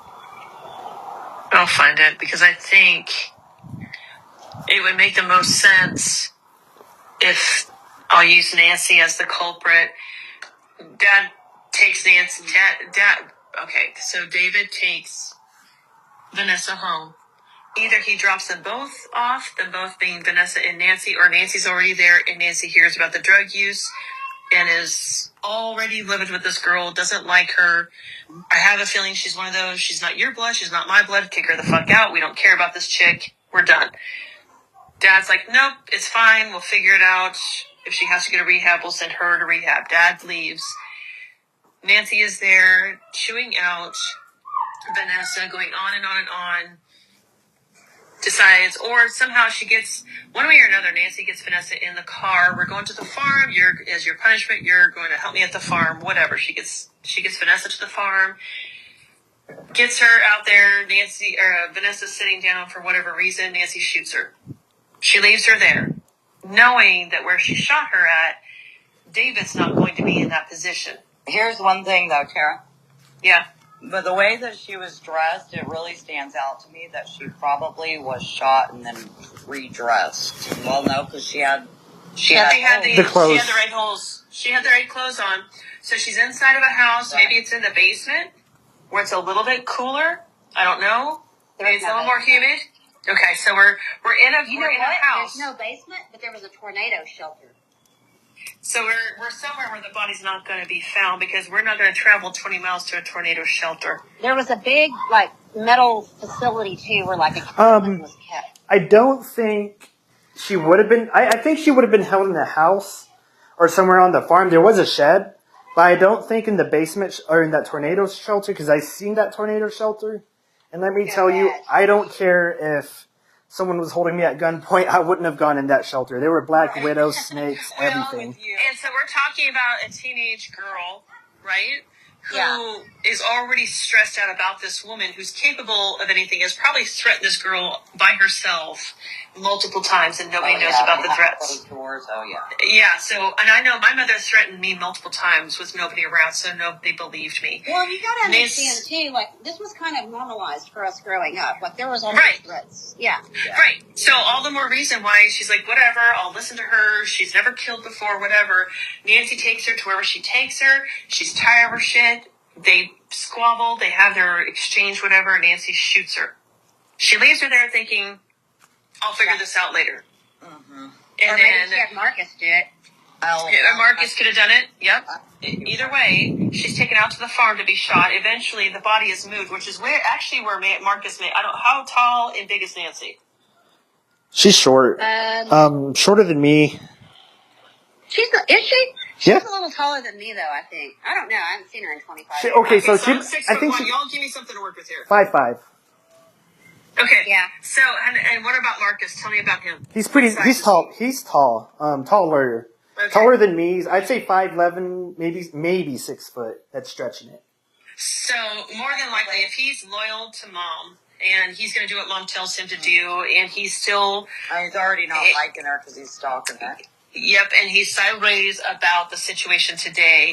Mom may have said, look, I've done something. You're going to help me because this bitch did XYZ thing. I'm tired of it. And she may have even lied to Marcus. Look, shit got real. She attacked me. I had to fight back. And I had your dad's gun because I had your dad's gun. And Marcus be like, okay, cool, epic. Let's go do this. Well, he moves the body to the brush. And they were so close that, like, and this is kind of immaterial, but, like, at their wedding, they have a wedding, like, when the bride and groom usually do a dance, like, Nancy danced with Marcus. Like, okay. Yeah, they're very tight. Yeah. So, he's willing. So my son, go ahead, Kari, sorry. Well, I was just going to bring up the gunshot, like, the path of it being from front to back and, like, slightly downward. Makes you think that it was probably somebody standing above her. Exactly. But she was sitting down. Yeah, she was seated. Yeah, she was sitting, but her shooter was not. But her shooter wasn't much taller than her when she shot her. And there had to have been some sort of a distance. Yeah. Correct. There was no soot. So, I'm going to tell y'all something else, and this is where you might need the wine. I don't know, again, if this is... Shit, I'm already starting with the wine. You need to catch up, buddy. I know, right? Touche. Now, this is pretty chilling. And I don't know how much any of this has to do with anything, but it might provide some kind of motive. I'm just not sure where, or if it has anything to do with it at all. But my father has a family on the side with Vanessa's best friend growing up. Okay, so I saw something in the timeline about Dad had relations with best friend. So now we have another child related to you guys. Oh, yeah. More. We can't prove it, but more than likely. Well, no. I love this family. I just love this family. It's great, right? So I'm going to write a book. We're going to write a book. We're going to make money off this for the wrong fucking reason. Yeah. So the girl, Vanessa's friend, was she the same age? Was it at that time or was it later? Yeah. So they were best friends kind of growing up. Her name's Angela Polanco. In fact, if you go on the Facebook where this was posted, she mentions it, and she mentioned this on her Facebook. I saw an Angela comment. She's the Angela that commented? Yes. Yeah, Angela Polanco. And I'm going to say this. So when I spoke to my dad, the impression that I got, he talked about Angela because he actually brought it up. And he said that Angela was extremely worried about all this. And I don't know what he really meant by that. I don't know if she's like stressing or if she's just, anxiety or whatever. Oh, wow. What's her name? If something would get out? Or Angela Polanco Turley. I'll tell you this. In 2004, around the time Briann, my sister, came and stayed with me, I get a call from Angela Polanco. And here's the thing. I had been out of the house since Vanessa and Angela had started running around. I didn't really know Angela like that. It was kind of weird that she called me. And she starts telling me that she was involved in prostitution. I thought maybe she said she had a kid, but I don't know. At this time, I'm going through a divorce. I've got 3 kids of my own. I'm struggling to make ends meet. And I'm like, why is this girl calling me? I don't know. But she's asking if she can come and stay with me. And I asked her, like, where did you get my number? Because this is, 2004. I divorced my husband in 2004. This was 2004, so not long after Vanessa died. And she said David gave it to me, which is my dad. I didn't think about it then. It never even occurred to me. But I knew Angelo was involved because he kept trying to bring her to my granny's funeral in 2008.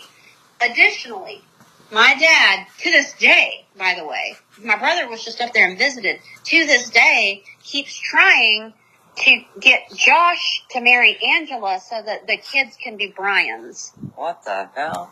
Right. So, does it involve Vanessa? Maybe Vanessa knew something. Maybe Maybe Nancy had some kind of weird, misdirected jealousy. I feel like Angela would have been a underage girl at the time. I think she was about Vanessa's age. They were in school together, I don't think she was older. If she was, it wasn't by a year or so.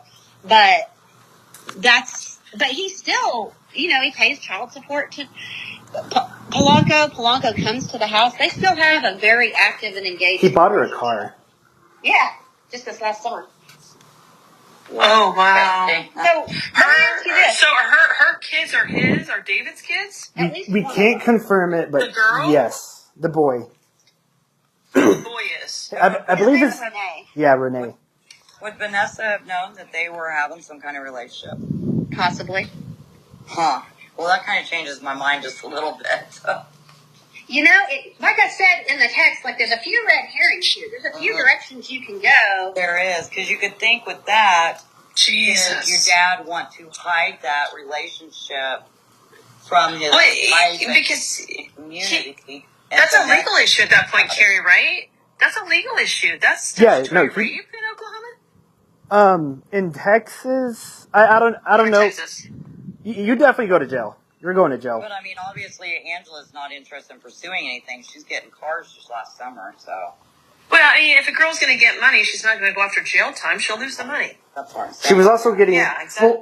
Well, back then that was different. I don't know if they've had a kid. I don't think they've had a kid by then. But today, I know she's getting like $700 a month. A couple. So I've been sorry, Kari. I'm texting with our autopsy expert, providing her the information about the farm. She also happens to be a rancher, so she understands farms and buildings that are used and not used and how they respond to the elements. Her question is, who reported your sister missing? Yes. And why reported so quickly if last confirmed on the 1st? So I was never entirely positive they did actually report her. While Vanessa, here's another weird thing Nancy said that was very confusing. When Vanessa was missing, Nancy said she got an anonymous phone call from somebody saying they saw Vanessa or a young girl, I can't remember if she said specifically Vanessa, walking around on the highway, which was not far from our house, going eastbound over by the Catholic church. This young girl was walking around with an assault rifle. And Nancy gets an anonymous call about that, and I'm like, in my mind, I'm like, what the hell are you talking about? No, A, why aren't they calling the police? If I see a young girl, B, why would they know that was involved with Nancy? Nancy hadn't been in the community that long at this point. They'd only been married for about a year and a half. That definitely seems. Wow. So the day that, Brianna, when you're the one who called your dad and was you're talking, you contacted your dad to get a hold of Vanessa about something else, and he's like, don't know, she's not been home. Have you called school? Oh, that's a good idea, and that was normal for your dad. Remind me what you called dad for. I think I called him to talk to Vanessa. Okay. And sometimes I just called. My dad and I were, I don't want to say we were super close, but we had a good relationship. My dad and I had a lot in common as far as like common interests and stuff. We're big history buffs. So it wouldn't have been that unusual for me to call just to chat, really. Plus, I was kind of bedridden at the time. I was probably calling a lot of people. I was pretty bored. So I do want to point out, I understand your medical, physical challenges. My son endured a stroke. My 24-year son endured a stroke back in April. God. So I understand what it means to have to reteach yourself to do the simple things in life. Yeah. So for you to be where you're at today, I hope you take into great value when I say you've done a damn good job, because it's hard. Thank you. It is extraordinarily hard. Those of us who don't go through that don't understand the challenges. And I see you, and I know I say that. It's almost like that Avatar thing, where it's more important to say I see you versus I love you. I see you. That's Thank amazing. Good, very good for you. I'm very, very proud of you. He's getting there. He's getting you know there. what? It's a really long battle, and it's it's emotionally just really defeating. Oh yeah. Well, you and I can talk about the emotion. I've never seen emotional and mental rape before in my life. Right in the moment of somebody else, and I saw my son go through it, and I could have. I wanted a space in the Lincoln County Jail that day. Yeah. I truly did, because I wanted to hurt somebody for doing that to my kid. But Yeah. neither here nor there. We can have that discussion on another day. Over Yeah, our whole I'm going life, to ask but- real quick because I'll forget if I don't ask, so I have to butt in when I remember things. But did she ever talk about suicide or ever get that deep with like her emotions? No, I've never heard her talk about suicide. We had And it wasn't her diary either that you went back through. I never found her diary. I never found her journal. I know she kept one. She had talked about it before. But I don't know that she was at that time, but you know, that summer and stuff like that, she had been. I don't know. I really don't know. What did you ask again? Sorry. You're as bad as I am. That's great. Yes. I love both of you now. Yeah, we'll do great together. I'm like, I don't know. What did I ask, Sarah? This is my life, Brianna and Daniel. This is my life with she's one of my best friends. I adore her. I will move the world and kill people for her and then hide the body. But God damn it, she's like, what did you just say? I'm like, for fuck's sake, Kari, come on. It's like I turned 50 and my memory went out the window. Oh, no. When you see her, you will see where all the blood goes to. It's in her goddamn chest. That's what is happening here. No, I'd asked if she had talked about like suicide or anything. And you guys said that there were no interviews. Did law enforcement interview like the boyfriend, his family, your whole family? As far as I know, I don't know of any interviews. All I know is that there wasn't any witness statements, and the AG confirmed it. That's weird.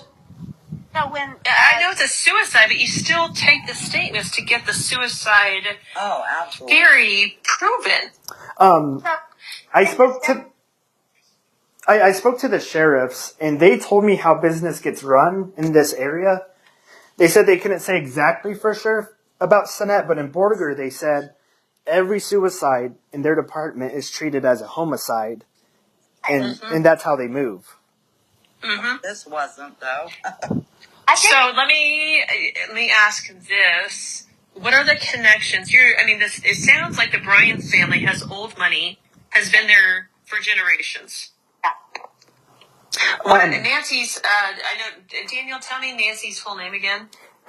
So she could have, right now she goes by Briann.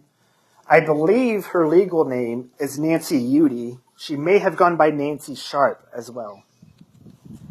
Where'd the Sharp come from? I really don't know too much. Actually, I think that's where her biker gang relatedness comes in at.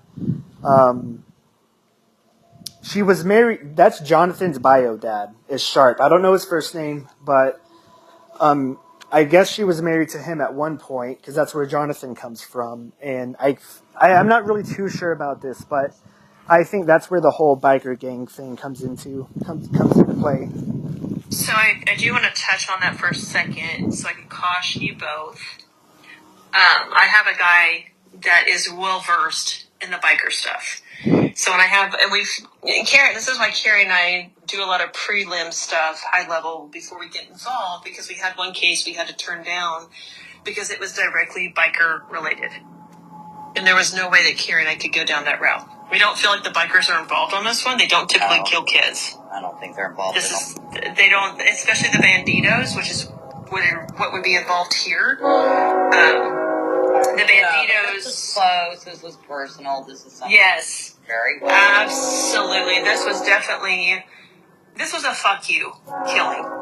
Yeah. And if you guys are not vulgar like that, my apologies. I'm a writer, so all words are fair game to me. But this was definitely a fuck you killing. Yeah. This was not, I have a hard time thinking this was John. If they were as head over heels in love at 18 and 15, 16, I don't think it was him. I think he was probably, if he was trying to get out of jail to go to her funeral to say goodbye, I don't feel like he was, I do feel like Brian, or I feel like David and Nancy and Marcus have some information that would be really interesting to listen to. Even if it's off the record, I found a way to put it out there for people. I'm really shady like that. Another thing I kind of thought of with David too, because I just don't like right now think he's directly involved. But it could be that even immediately after, but definitely throughout the years, he might have his own little gut feelings, but doesn't want to face that those. He doesn't want to face that at all. So, well, I think, but they described Nancy as violent. I think Nancy's probably threatened him to keep his mouth shut, which is why he stayed married to her. I watched Nancy pull not a knife, a pair of scissors on David, and I watched David like throw her to the ground to restrain her. So David's not afraid of her. He's not. No, he's not. He's afraid of her, but he'll save his life. Well, yeah, you would also keep secrets because if he exactly information, then he could also be in a whole lot of trouble for something. So, I think he knows. He may not have known at the time. He knows today. I think I thought he knew at the time because he lied to me about the suicide note. We've confirmed that now because now he's denying there ever being a suicide note. That's true too. He was acting pretty sus at the time, and he says he never saw the autopsy. When I don't believe that's the case, my grandmother, my granny, Rita Briann, was a few months, maybe a month after she had died. Granny was upset, and she said, "Oh God, we just got the autopsy back. This means that Vanessa had died on May 1st, which was her birthday." Oh. And they'd seen the autopsy was there, and the only way Granny would have gotten it would be if my dad had given it to her. I told her that, or whatever. But no, Dad's denying things that he was suicide note now. He could have also been like, after he got back, taking that drug test, dropped her off at home, said, "I'm fucking done with this shit. Do whatever you gotta fucking do." Dad left. I have nothing Let to me do say with it. this. So when I was on the phone with my dad, he was very, very he was defensive of Nancy. Very defensive. Very. But me as well. He knows. He knows. And I was just talking to my stepbrother, Jonathan, and something he was saying is, "Oh man, you kind of blindsided us with this whole news thing." And I was trying to tell him, like, well, it popped up out of nowhere, I didn't know they were publishing it today. And he's like, well, you could have at least told everyone in advance. And I was like, well, no, actually, I told Dad. I did tell Dad in advance that, I didn't say this is coming out this day, but I said, hey, the news channels, they're covering this, and you're going to see it at some point. I just don't know when. But How did that reporter get a hold of you? I got a hold of them. But Okay, that's what Jonathan said was David never mentioned anything. So I'm wondering if he's trying to. If he's trying to. They won't see it. They won't see the news, things like that, if he doesn't say anything. Yeah, I think he's trying to just hide everything. Like he doesn't want nothing coming to light, and I don't think he's doing this out of poor Vanessa. I think he's doing it out of there's definitely protection. Right. Well, and their whole marriage at this stage, knowing what we know now, looks like mutually assured destruction because, he's got a whole other family. Look, he could have left Julie for 1,000 reasons. She was violent.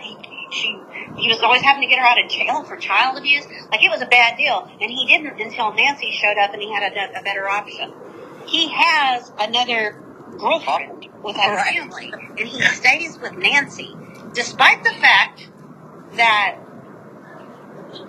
they can't stand each other. Almost like they're forced to still be together, huh? That's And he's been caught. By He's Nancy. been caught. No, look, he's pretty open about his relationship with Angela. Again, he kept bringing her to the nursing home to see my granny. I mean, I flipped out on him. After my granny died, I didn't talk to him for several years because the way he handled her.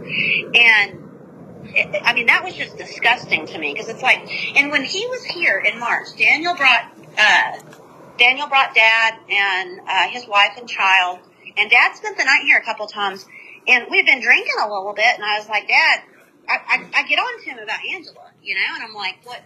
Angela Polanco. And I was like, dude, we knew her since she was a little girl. So she was a child. And he was like, oh, well, I wasn't thinking about her like that. And then he does this. He's like, I wasn't thinking about her like that. And he was like, I might have been sizing her up a little bit for later. Oh, wow. And yeah, and his opinion on women, young girls especially, is really disturbing. I don't have any reason to think that he was harming Vanessa or anything like that. But wait, go back. Wait, hold on, go back. Say what you just said again. His opinion towards young girls, young women is disturbing. That part. How did Vanessa not? And I'm going to ask this. This is a tough question to answer because you guys all grew up together. This man fought to keep this girl in his home because of the abuse she endured on her mother's side, and yet she was buried on her mother's side of the family. Is there a possibility that he made any advances on Vanessa and it went wrong? It can't be ruled out. Listen, he was... and this might be for another conversation, but he didn't fight to keep Vanessa. I think if he kept Vanessa, it was from the pressure from my grandmother and grandfather. Or grandmother, anyhow. When he divorced, the family wanted to keep Vanessa, and he didn't pay that $20,000, I can assure you. My grandparents did. So I think you kind of have to take that maybe with a grain of salt. But, yeah, he wasn't above impropriety or, inappropriate behavior with his children. So, let's throw another theory. We've got multiple theories out there, and I like having multiple theories. I enjoy multiple theories. I don't enjoy running anybody's people through the mud. Keep that in mind. Yeah. I'm not involved the way you guys are, but I care about you both because I'm hearing the things that you guys have gone through. I know Kari cares the same way I do, which makes us a great life sentence couple, so to speak. Yeah. If she has... Was there a possibility Nancy's angst towards Vanessa, and this is way out there, way out there, and that's sometimes where things come from, because that's where things become unbelievable. Keep that in mind.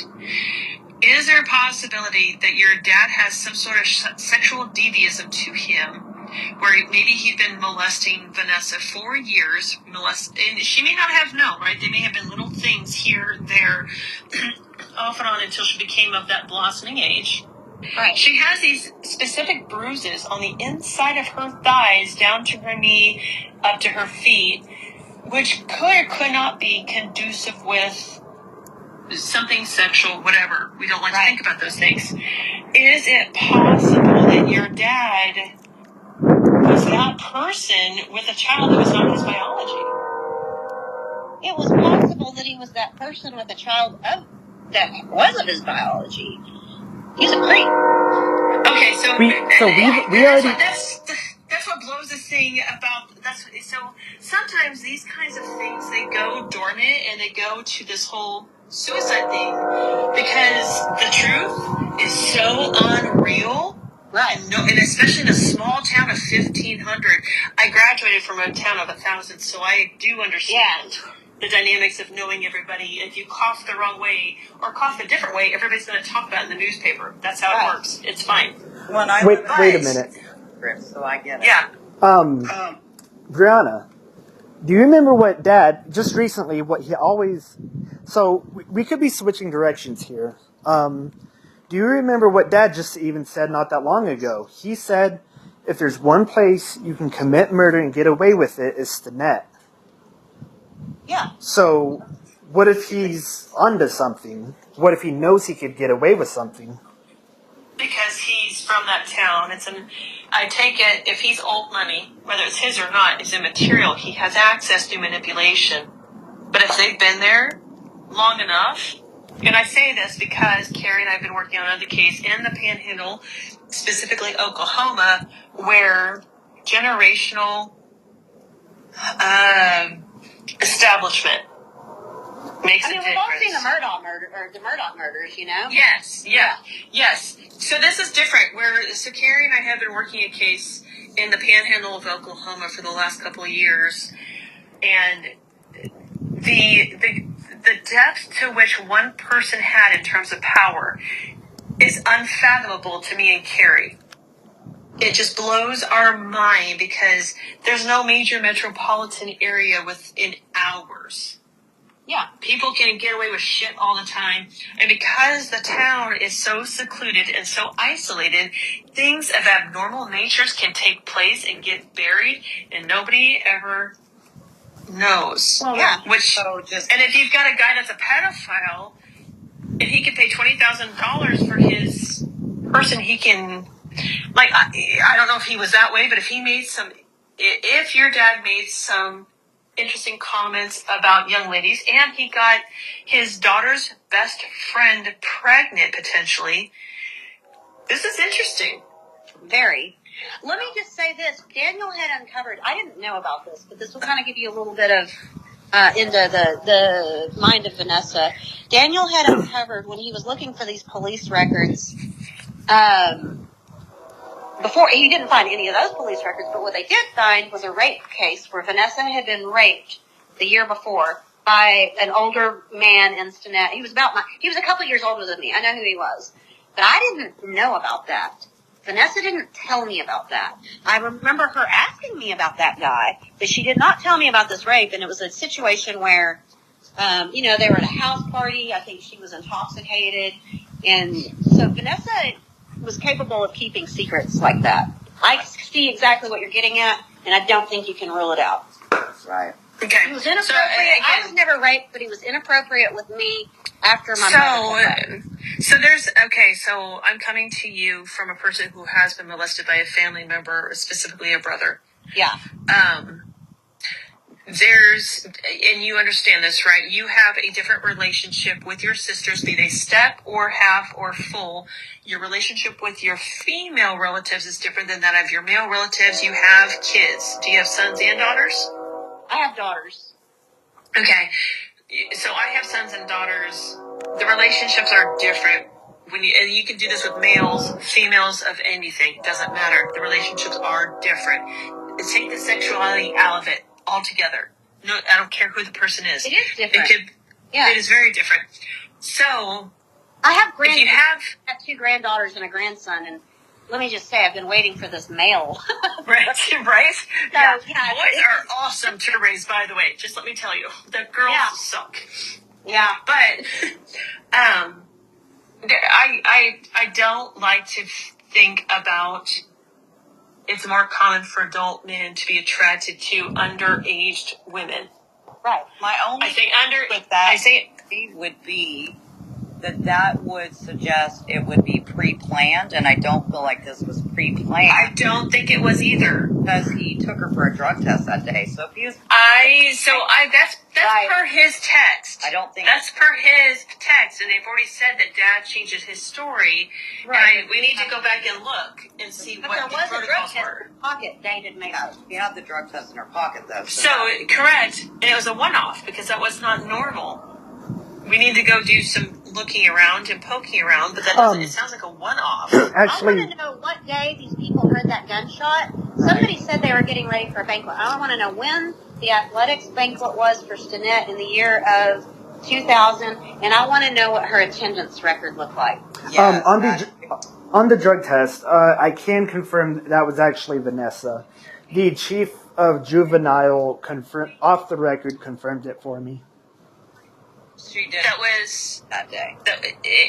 It was that day, and it was a one-off, Daniel?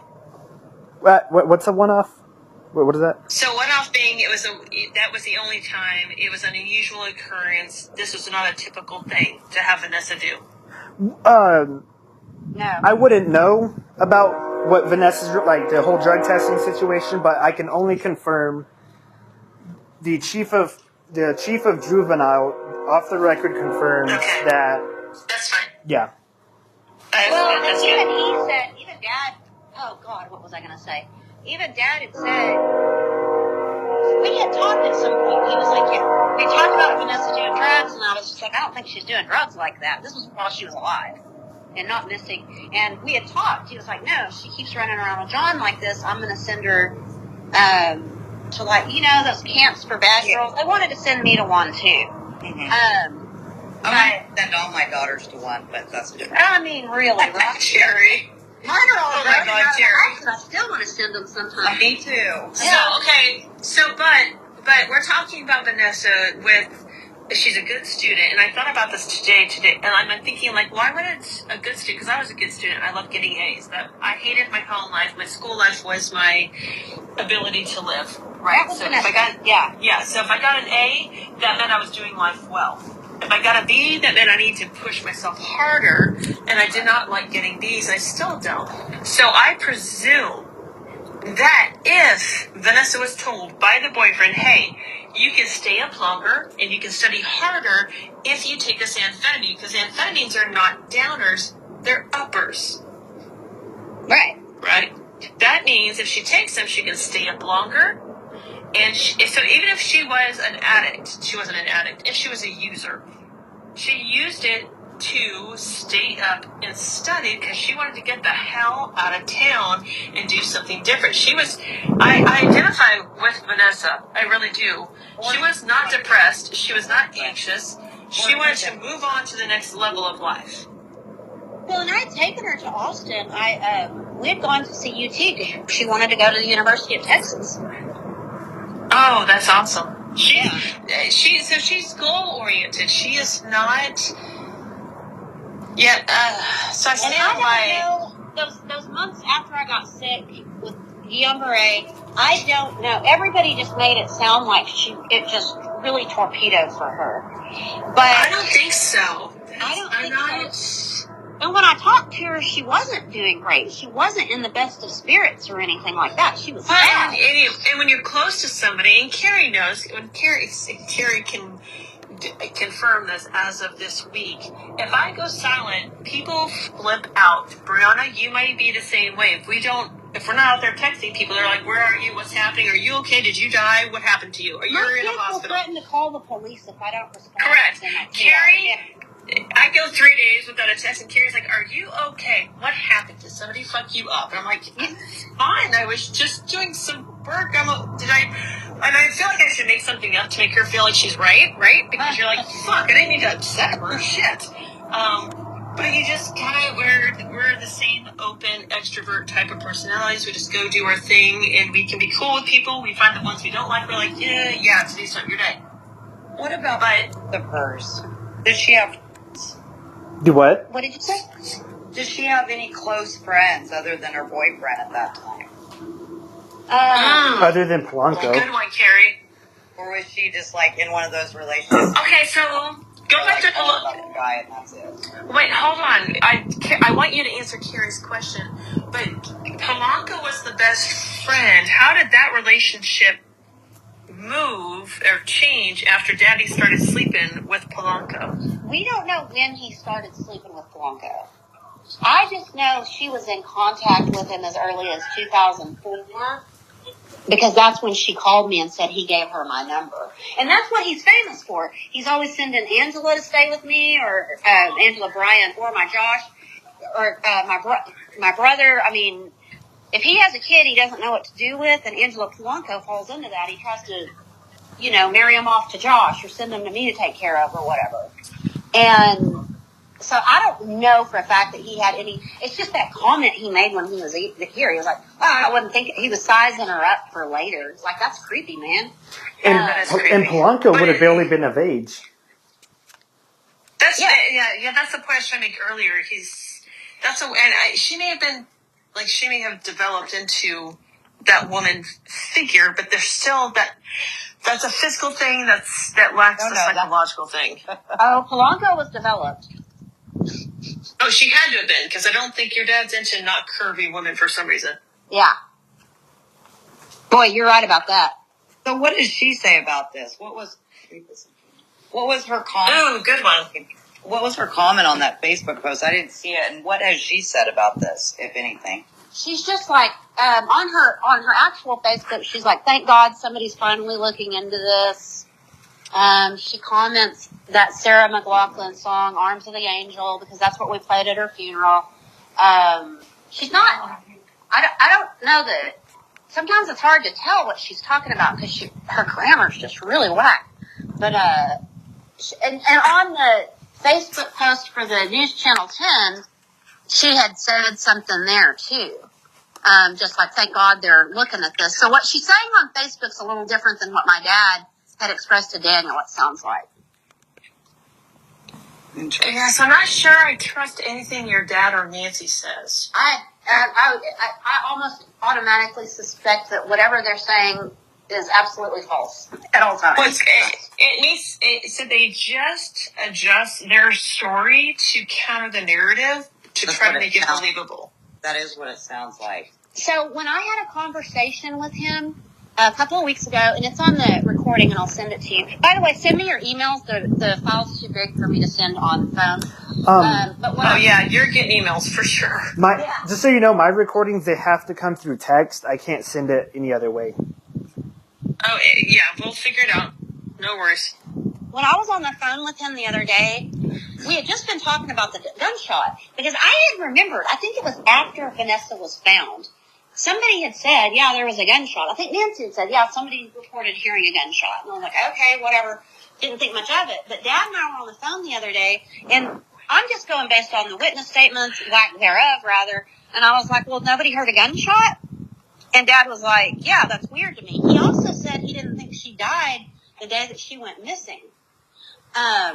So we're talking about this gunshot, and then, within a minute or two, it switches. And I was like, well, I don't think she died there. I don't think she died the day she went missing. And he was like, yeah, me neither. And I'm like, well, why don't you think that? And he sat there for a minute, and when you hear it, it's kind of chilling. He goes, well, just like we just said, there was no gunshot. Actually, so he paused for a really long time, and I've never seen him pause like that. He's usually pretty quick. And then what he said was, to your point, exactly the conversation we were just talking about. He told Daniel something different.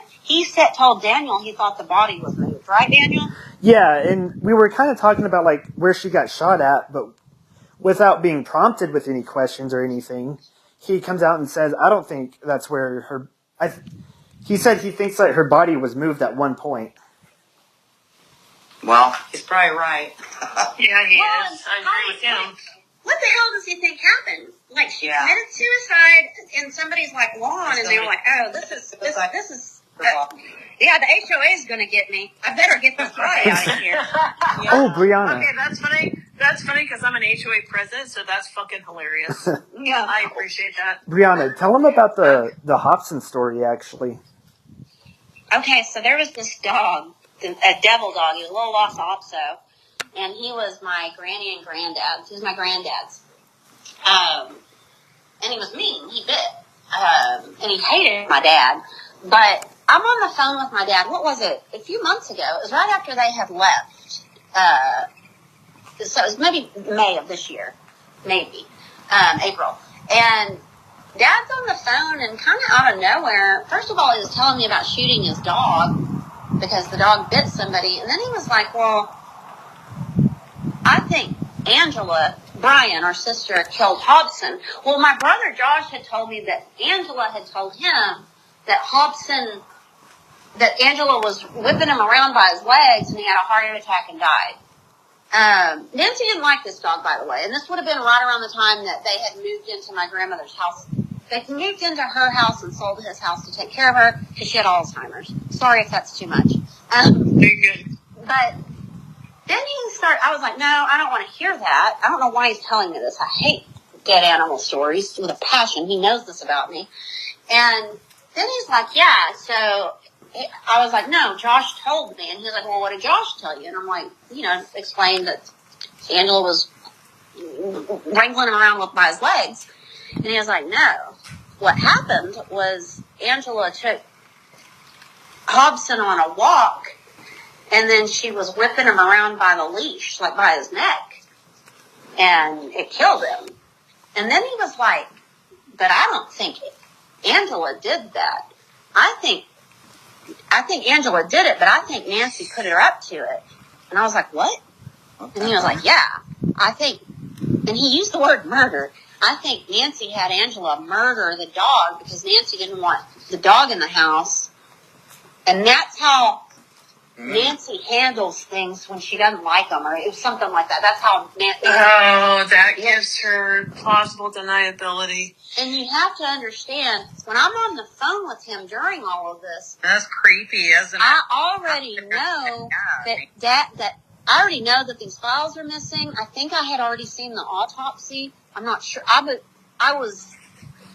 had called him to tell him that I was moving to Oklahoma because he had just been here, and I don't want these crazies to know where I live. Oh, shit. You're trying to stay away from the family. No, I sent him his coat. He had left his coat here, and I sent it on Saturday. And I put an old address in the return. I was like, well, I can go to those people's house. That's funny. Yeah, so.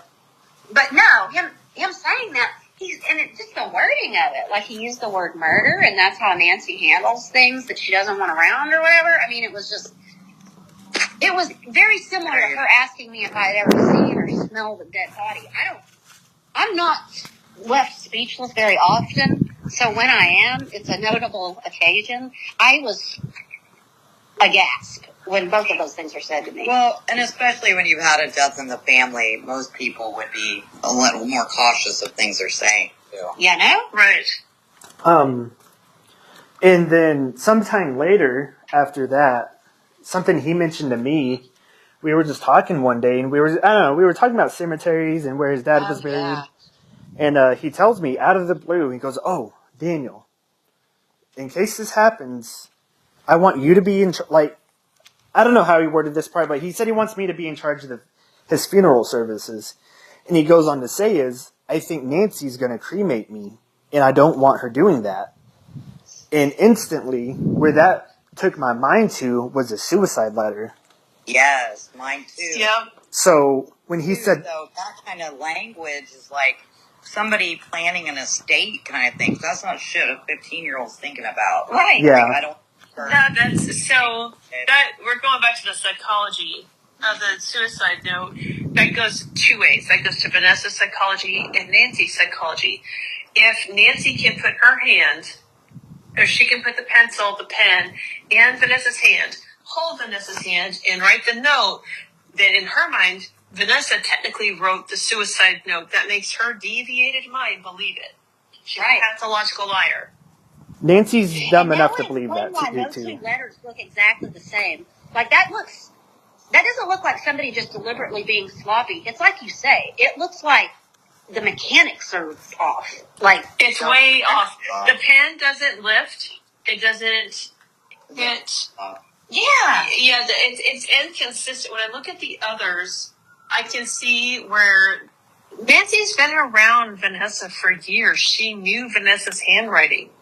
So she knew how to fake it to a certain point, but she didn't always think about faking it. Right. Does that even look like Vanessa's handwriting? No, it doesn't. She tried to with the curves, the loops on the G's and the N. She tried, or the G's and the Y's. She tried. Yeah, I think somebody else completely wrote those. I think they used Vanessa's hand to write it because the letters are not conducive in size. Sometimes they're big, and the brain's like, that's too big, and then you shrink it down, and you start to write in a more conducive manner, and then it is very inconsistent, which is why the handwriting's going to come back. And I would be surprised if they saw anything. Wrote it too. It could have been two people. it seems like it was two people. Mm-hmm. It does. I do like too. But and the part that says "by my love" is a completely different hand. But it almost seems like but it's not nearly as sloppy as the rest of it. Is that something a 15-year-old would say? It sounds so much "by my love." Actually, that's not the point. Actually, that's not even the point. Yes, a 15-year-old will say that, but it's the way it's written from the rest of the note. The "by my love" is significantly different than the rest. Because somebody's like, hey, does this look real? And the other was like, you better, like, here, let me help you with this. And let me make it look. Mm-hmm. Like, this was a collaboration. Actually, Yeah, I've heard. And somebody wanted you to make sure you saw that because they said, make sure John gets my note. And there's that separate part, and I think there's even a line divider, and it says, thanks a lot for this shit, but thanks is giant. I think you're right about holding the hand because there's a lack of control. And then that where that off A is in that. Yeah. It says thanks a lot. That first word that you can't make out, I'm pretty sure it's thanks a lot for this shit. Like it looks So like thanks. it was added as an afterthought. Right. Yes, agreed, Kari. Yeah, a lot for was added after thanks this shit. Somebody's like, you forgot. So there's two people that were in charge of this note. Really mad and upset. So thanks for this shit. So maybe Marcus held her hand while he made her write it. And Mom was like, you fucking idiot. You need to fix these grammar materials. And she fixed it for him. But honestly, and we're going to have to cover at 2.5 hours, but we are not done. We are scheduling another time here. Because a couple things for me. And Kari, I'm going to say on your behalf, I know you agree with me. We have a lot more to go into. We have some official documents we need to go get. 2 people are involved in your sister's murder. She did not kill herself. No, I don't at all. Minute. Not for a fucking minute.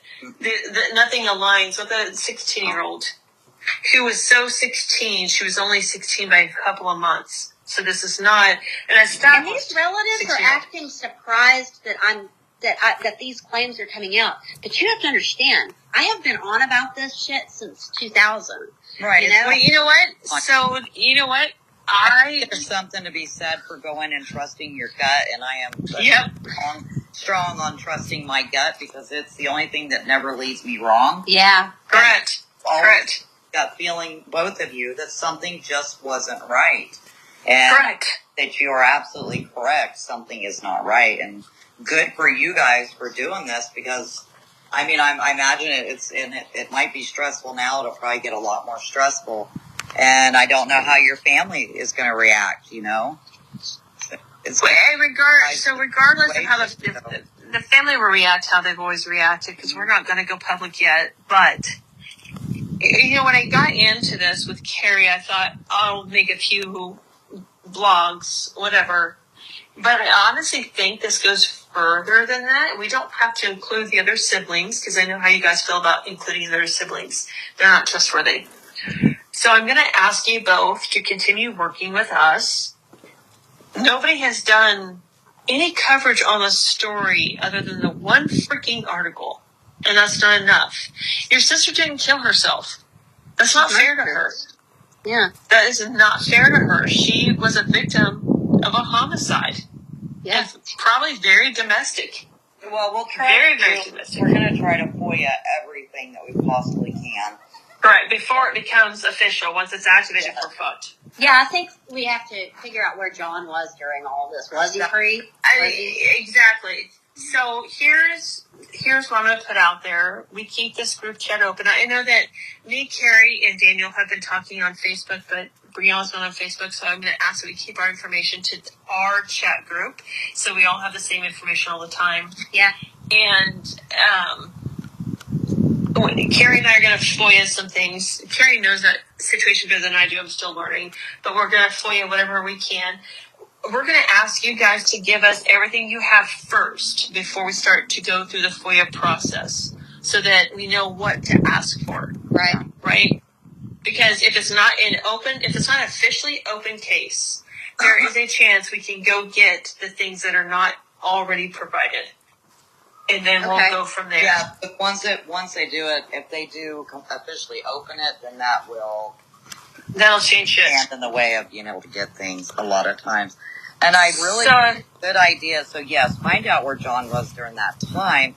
And correct. It's a really good idea for somebody to reach out to him as well. No, and so we don't forget. That. So we don't forget. I think something we should talk about moving forward is the fact that there were 2 AK-47s. Purchased by Nancy and then pawned by either Nancy or Marcus.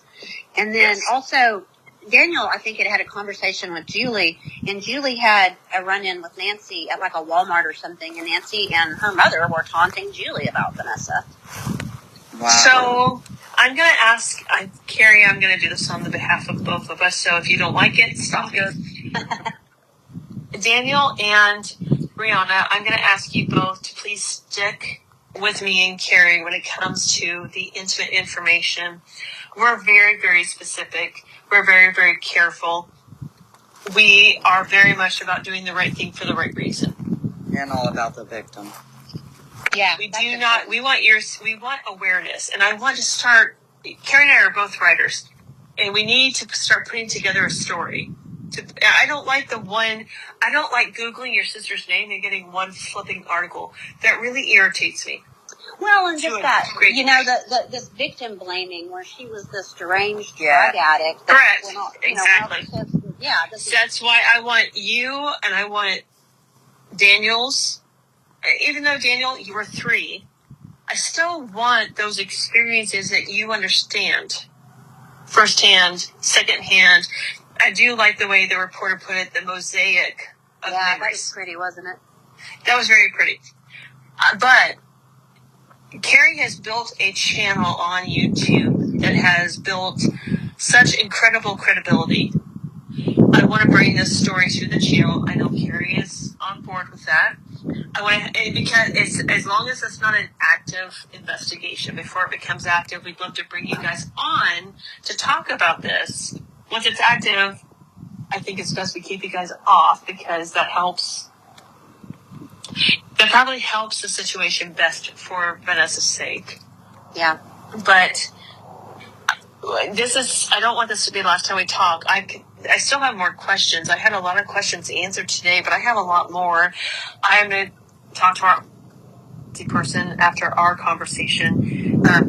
Because I don't think that Daniel has been able to get, then I can go from there. I'd like to get a lot more documents first before we would say anything publicly, because I just want to be a little bit more informed about the backside, the legal side, what's been what has not been done, things like that. So I want to try to get all that. Whatever you have not gotten, Daniel, I'll try on my end. Do you have autopsy photos or anything? I know that sounds horrible. So I was going to bring that up. I do not, but I think there's a tricky way I can go about getting it. Do you mind doing it? I think it would help our lady that we're working with. We're not going to put them out on public, Daniel. No, we would never put those ever. No, so how... It's going to be a process, and it may be a long process.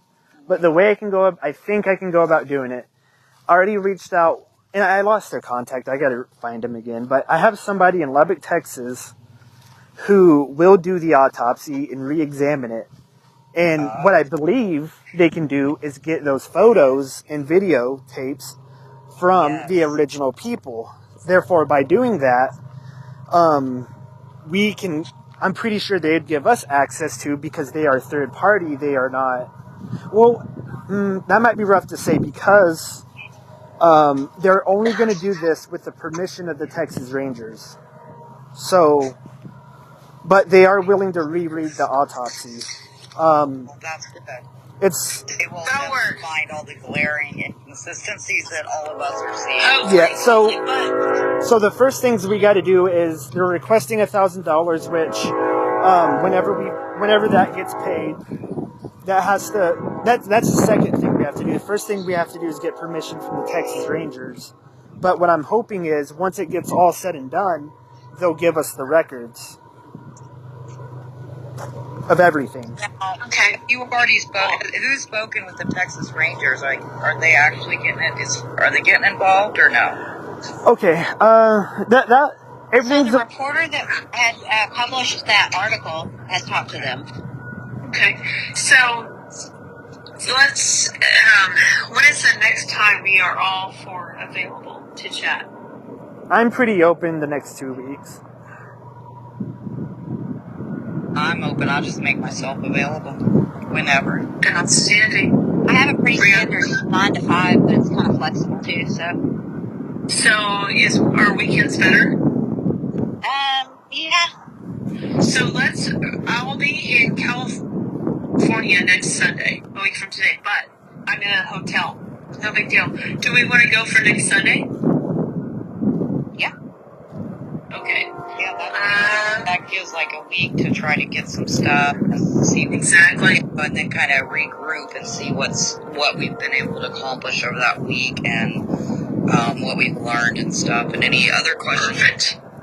I think that would be great. What time? Are we thinking morning?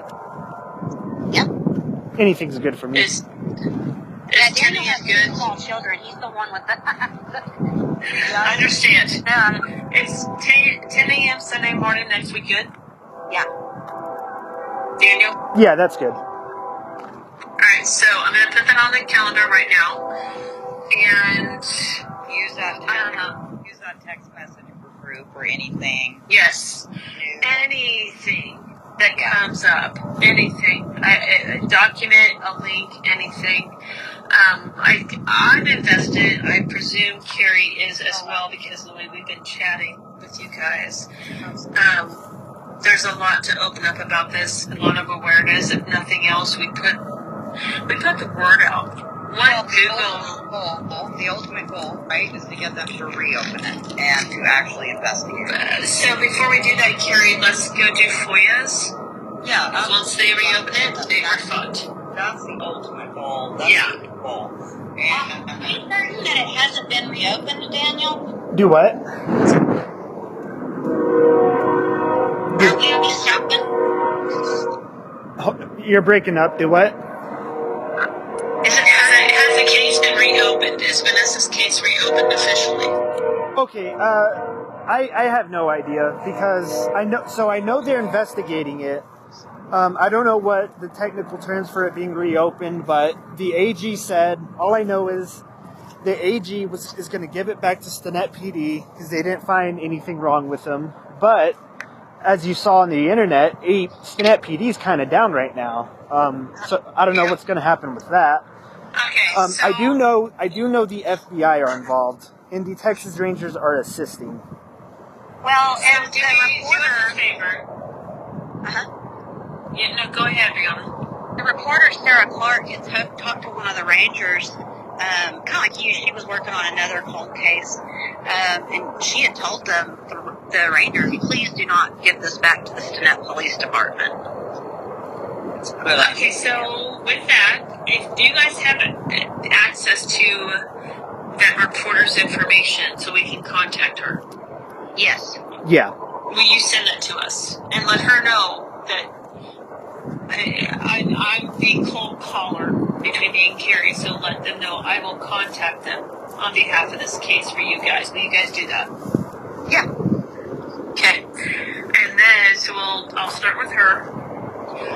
If you guys do, as far as all of the documents and recorded phone calls, with Dropbox, text message, what's the best way to transfer information between us? So, and we'll set it up. As far as my call recordings, I have to send it through text because I've done email, I've done every way, and I can't send it other than text. Okay. The way I have to do it, it's weird. I have to upload it to my computer through my Apple iCloud, and then download it on my phone. Yep, that's fine. Okay, so well, let's go that route. As you guys have the documents you have, if they won't come through the phones, let me know, and I will provide. Karen and I have a Gmail account drive. We can set up stuff, but we need to start finding a common space to bring all this information together. Yeah, so let's start. Right. You guys are both pretty good with technology, right? Like if we use Dropbox or a Google Drive or something. I can figure it out. You can handle that one? Okay. Good. Yeah. So we'll go with the easiest option for sure. Yeah. Oh, and just let us know what the easiest option is. And just so you know, I don't think he's really all that. He's not too involved so far. Just so you know, I do got a PI involved as well. He was really. Was he work with us? Yeah, probably. You can talk to him. He's and actually. Ask him. He was so interested in the case. He's actually working for free for me.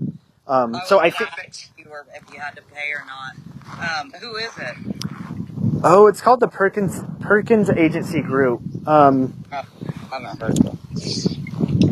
He's. That's great though. I'm glad you did. I don't know about his investigation work. He said he's been doing it for a long time, but he had major experience in the medical field. And he also suggested that potentially the exit wounds and entrance wounds are switched because of the abrasion collar. That may be, but let him know we want to talk with him too.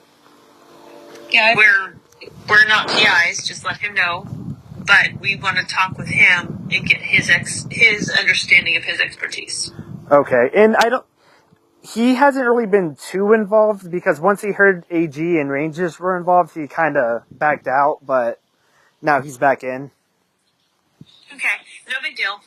As long as we've got a central hub of communication and we'll figure that out. It'll work out.